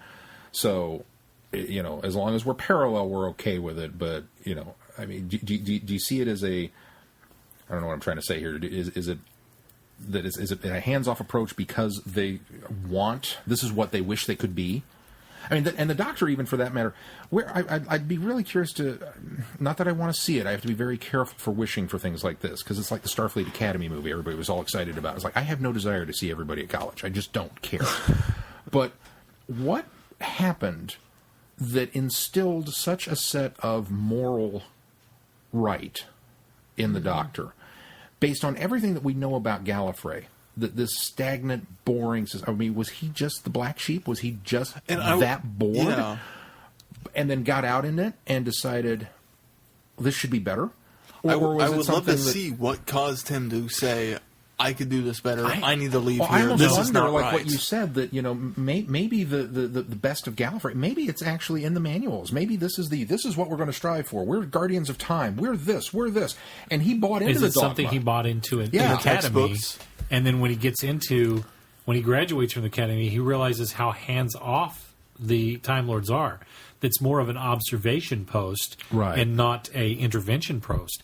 And I think that what the Doctor felt was that he could go out and do the things that they weren't doing when they were just watching the events happening. He knew he could go in and make a difference.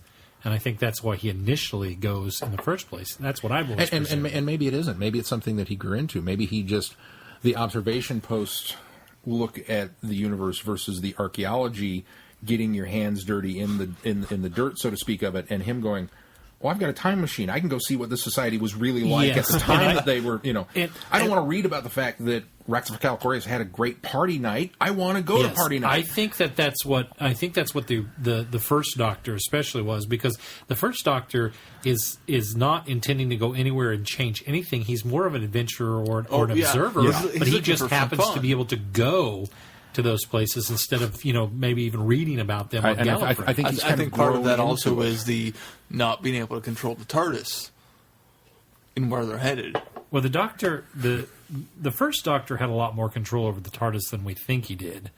He doesn't see well from what I've seen with Ian and Barbara. No, you're right. He never could pinpoint his way back to where he needed to go. But he had more control over the TARDIS than, say, the second Doctor did, or I can see that, or the fourth Doctor did when he installs the randomizer, because at one point he's running from the Black Guardian. There's a difference, though, between doing it on purpose, specifically designing a device to make sure that I don't know where I'm going, versus trying to get somewhere and not hitting the target. That's true. But even though I agree with you, he had more control than the second Doctor. But even I mean, he had a lot more control than the third Doctor, at least the first half of this. Well, you remember things like the Time Meddler. 2/3 of his exile. Yeah. Because even though the Time Lords gave him the ability to travel again, they still grounded him on Earth for another good chunk of that time as well. And you remember, I mean, the Time Meddler, he lands, and the first thing he does is, I'm going to go here to this village and find out when we are. Yeah. I mean, because he doesn't know. The scanners don't work. The instruments are not that precise. And it's something that, with a lot of trial and a lot of error, he's gotten a little bit better at short hops and rotating the box around. Which was the story that we watched. Which, thankfully, by the time his 10th incarnation comes around, he's able to fly that thing down a freeway. Yeah, really. Yeah.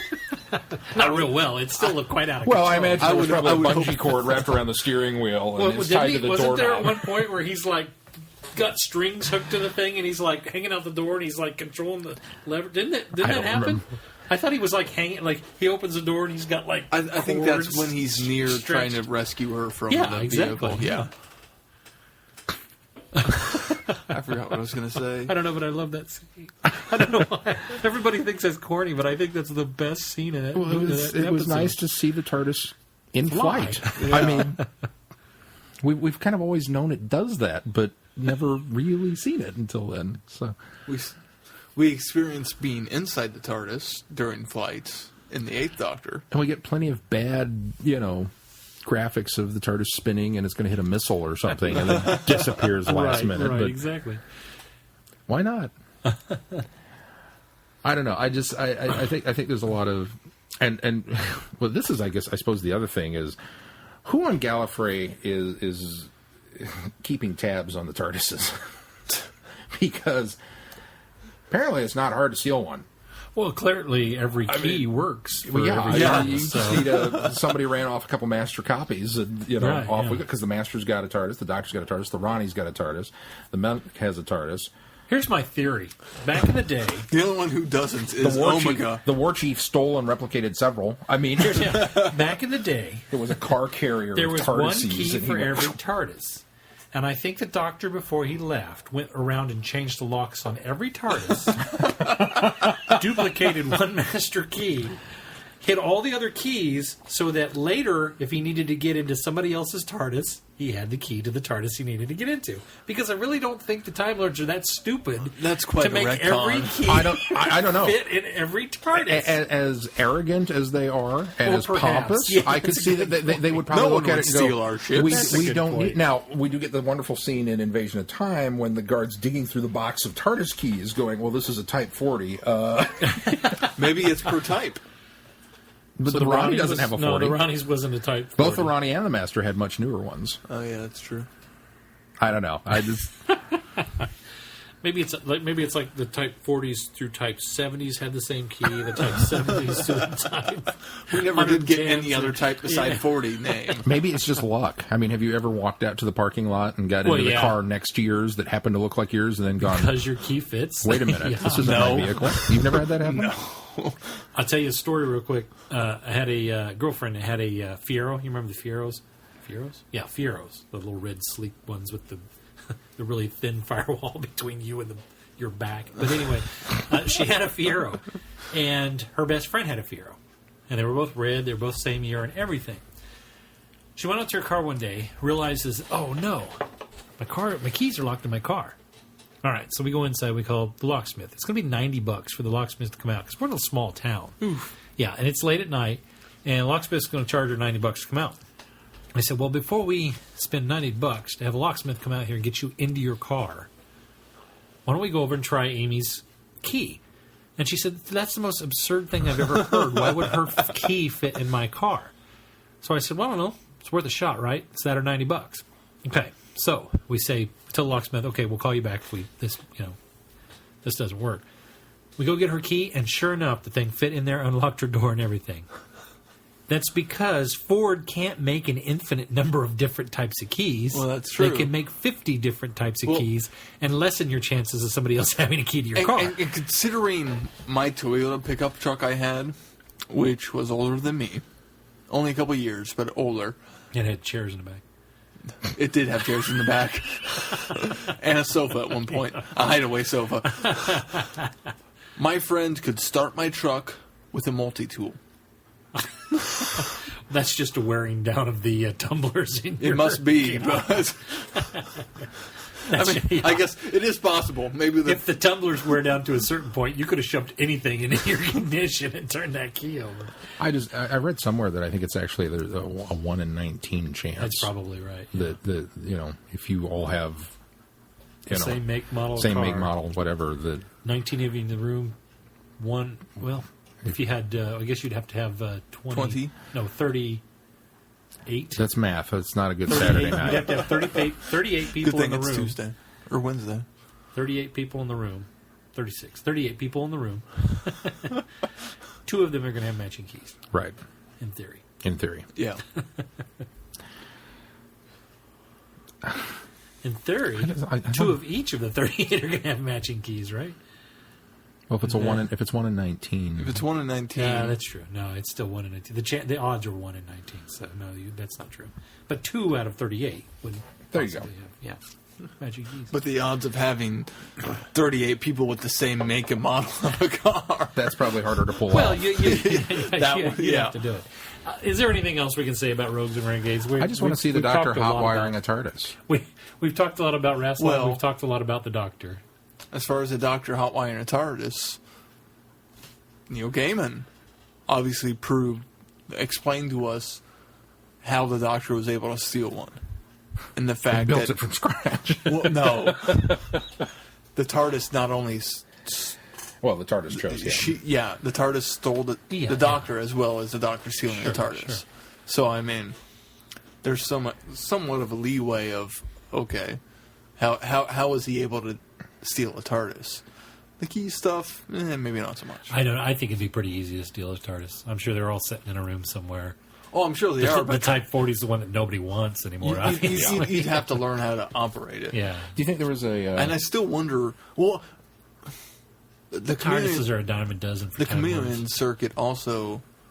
It would be so much fun to see the chameleon circuit before it broke in Unearthly Child. It did.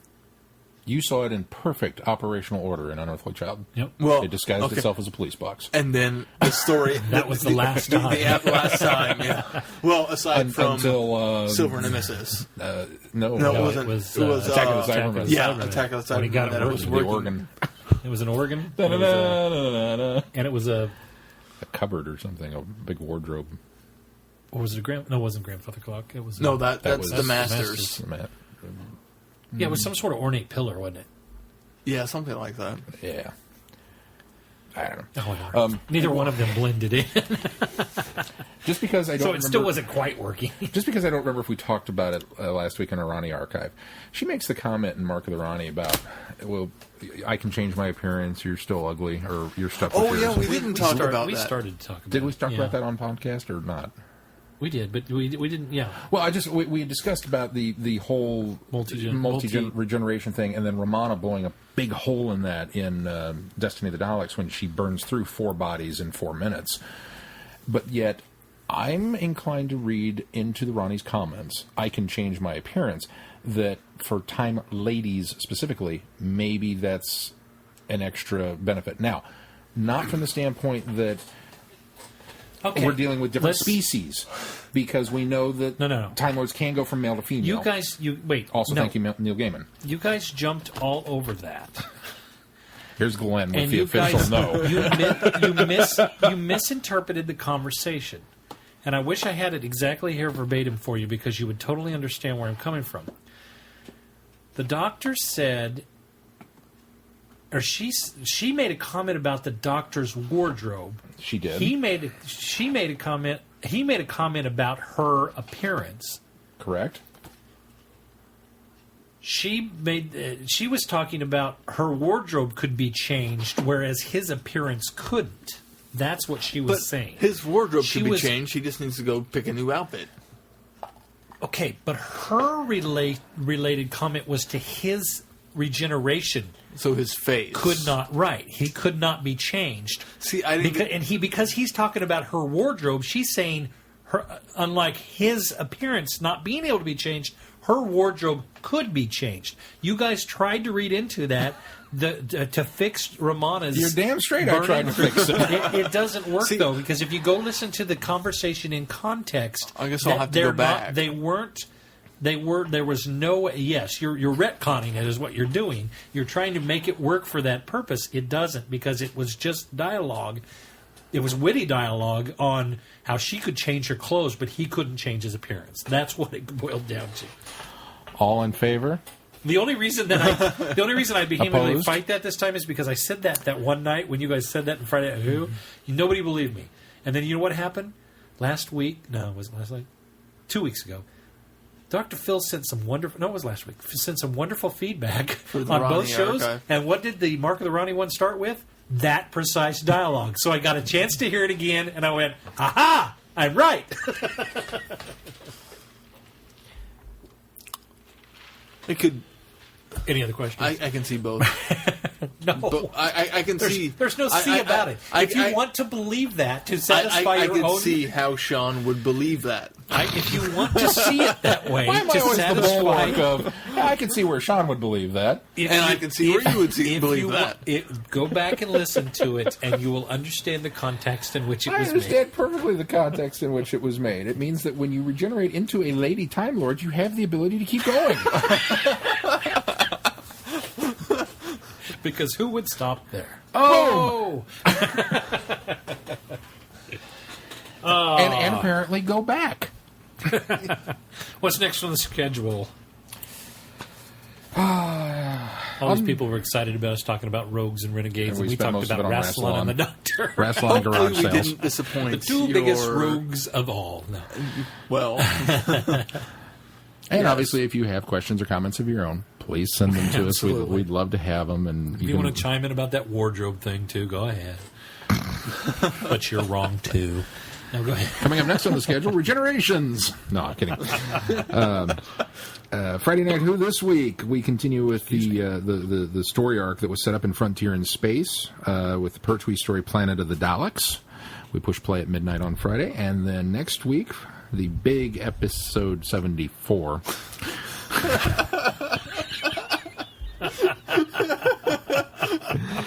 Okay, I have to explain it. I have to pull back the curtain here. Sean planned this out, so a big epiversary would be 75, and the Daleks again. Somehow the scheduling got off. He didn't quite make it on 75. I was all kinds Something of excited. Changed somewhere along the lines, and the Dalek archive is now 74. Well, I ran out of fingers and toes a while back, so I was 74, 75. I'm one off. But so the big 74 is our fourth Dalek adversary archive. We're going to cover Frontier in Space, Planet of the Daleks, and then Big Finish Mainline number 7, The Genocide Machine, also known as Dalek Empire 1, but don't get it confused with the actual Dalek Empire run. I don't understand it, but there are apparently a series of episodes that Big Finish did called Dalek Empire that do not feature the Doctor. And that came They're not just after but the they came- initial Dalek Empire. There are apparently 4 episodes in the main series that they've looped together and thought of as Dalek Empire 1. I think that's just because they feature the Daleks. Well, they kind of set up, apparently, What something happens that could in- happen in the actual Dalek Empire Right. story. So don't confuse that with that. This is the one with Sylvester McCoy. It's number 7 in the main line, Genocide Machine. So you've got 1 week to listen to that. No, we don't have a week. Well, yeah, If thanks, you haven't Keith. started, that's you've only not got my 5 fault. Thanks, days Joanne. now. Yeah. Can't believe Which I'm people going to in be your- way behind. People in your line of work get sick. It's only a 2-hour thing. And then really, we're kind I of hope I can finish it in the next several weeks. We're Yeah. kind of at a we need to Or next decide several what we're days. going to do if Weeks. we're doing the one or the other after that. We're kind of at that impasse. Yeah, we need to we've pass got that on. We've got an so. impasse, and we'll Sean figure will that out and get it out. We'll, All right. we'll be okay. So I think we did decide. I think we decided to flip flop a couple too before this cast, and you didn't write it down, so now you're not prepared. well, I was too busy playing Eternity Clock. I didn't have any way in. So- You never have any say in the schedule anyway. all right, well, I'm just gonna go ahead and make it canon, and we're going to throw it out there now. The following show, the big Epiversary number 75. We're not even going to talk about television episodes of Right, Doctor Who. right. We're going to talk about some See, Doctor so Who there's books. Our first book review show is on our 75th Epiversary. Almost like I planned it. almost. There are 3 of us, so we are splitting up the duties, and this will be a little different because normally we all get together and we watch an episode or listen to something, and then we talk about it ad infinitum, and you guys get bored of us. This time, we're going to do it a little differently. Each one of us is going to take a book and deliver our review and our thoughts on it, and hopefully It's book reviews. it's book review time. So Like in high school. just like in high school, the book report. Glenn is going to be reading and reporting on not the 8 Doctors, which he's done so much talking about. Which I almost think at this have point maybe one in he front of should. But he's doing a book called, Crooked World. and it is an 8th Doctor story. It is. And do you know who wrote it? I'll Two pause while you dig that 2 up. weeks ago, I did. I am doing a 9th Doctor story called Only Human, which was written by Gareth Roberts. Or no, yes. Yes. Yes, Gareth Roberts. I always confuse him and... I know yours is written by Gareth Roberts. I don't Who's the other guy that I'm confusing? Not Paul Cornell, but the other big Gareth- writer. He's done several episodes, and for some reason my brain always wants to flip them in my head. So Oh, I think I know who you're talking yeah, about. that guy. So, but I'll be doing Only Human by Gareth Roberts. But which the guy you're thinking of has predominantly done 11th Doctor episodes. I think so. Well, I mean, he's written for new series and Big Finish and books, and I mean, he's done stuff. I was looking things up. What are you guys arguing? I keep trying to confuse Gareth Roberts with somebody else, and I don't know who it is. Graham Harper. Maybe No, he's a director. Toby Haynes. Toby no, Haynes. he's a director too, isn't he? No, Toby's written stuff too. Toby's a writer. Oh. He wrote God Complex, didn't he? Yeah, I believe that's right. I don't think that's who I'm confusing him with. But anyway, I'm trying to confuse him with somebody that's I not don't know. important. Chris, you'll correct us. Chris, next you'll week. correct us. The book that I'm reviewing was written by Graham Harper. That I can not. Not Graham Harper. Maybe that's who. Maybe you're that's who thinking I'm of. confusing him with. That's what I just said, Graham Harper. Is it? Yeah, No, yeah. He's a director, though. then that can't be. In fact, didn't Graham Harper direct Caves of Atrasani? Yeah, and Hold on, Waters of I'm on- Mars. yes. And, I'm already yeah. on Wikipedia. I can look it up. Anyway, Gareth Roberts You guys is what I wanna know who meant my to book's say. written by? your I book found it written a while by? ago. Who wrote Crooked World? Steve Lyons. Steve Lyons. And then, so we've got Crooked World, 8th Doctor by Steve Lyons. We've got Only Human, 9th Doctor by Gareth Roberts. And we've got Keith reading Martha's Story. The Story of Martha. Oh, The Story of Martha. I apologize. The Story of Martha. 10th Written Doctor by Dan Abnett, by Dan Abnett. which apparently he has several with I didn't know. authors. I didn't know he wrote books. Apparently. Well, this is a bit of an exception to, I think, most of the new series books, in the fact that this is filling much more of a gap. Well, he's a pretty good actor. I loved him in the Blues Brothers and Ghostbusters. Wrong. What? Abnett. Dan Abnett. Yes. Not. That's not the guy in Not Dan Ghostbusters. Aykroyd. Oh, Aykroyd. That's what I'm thinking of. Yeah. God, even I knew where it was like, what? That's why I was like, okay, I thought, okay, maybe this is a actual show writer. Oh, wait. This just in. Dead. Dan Aykroyd is not dead. For those of you just joining us on the podcast. Yeah. He died of an overdose. No, he did not. Yeah. That's Belushi. Several years ago. Belushi. In the Blues Brothers. Wrong. Oh, wrong Belushi died person. of the overdose. Right. Oh, gotcha. Dan Aykroyd. I'm repeating Belushi this was for those not of you in just Ghostbusters.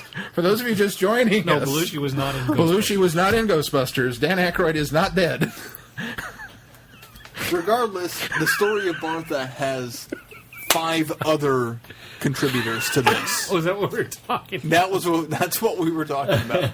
The story of Martha has 5 other contributors. Just like Doctor Who Confidential. 5 other contributors, what does it mean?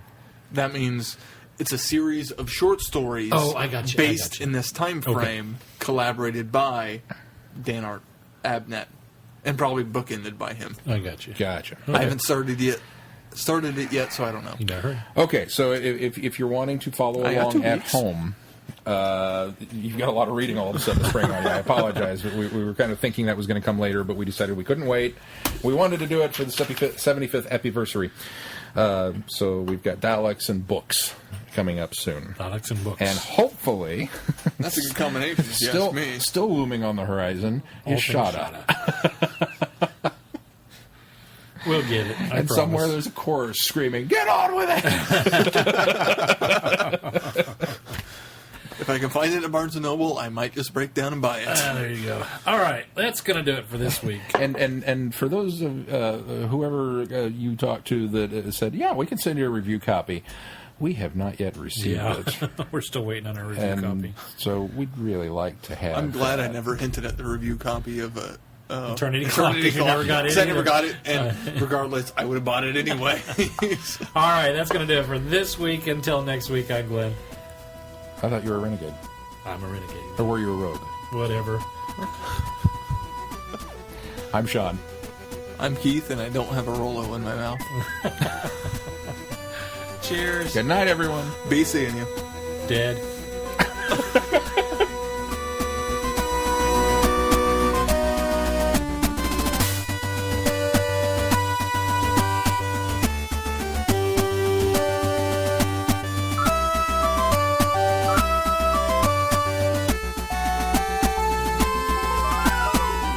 You have been listening to Traveling the Vortex. Doctor Who and all of its associated programs are owned and trademarked by the BBC.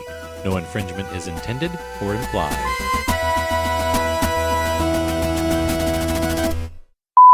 Three, two, one.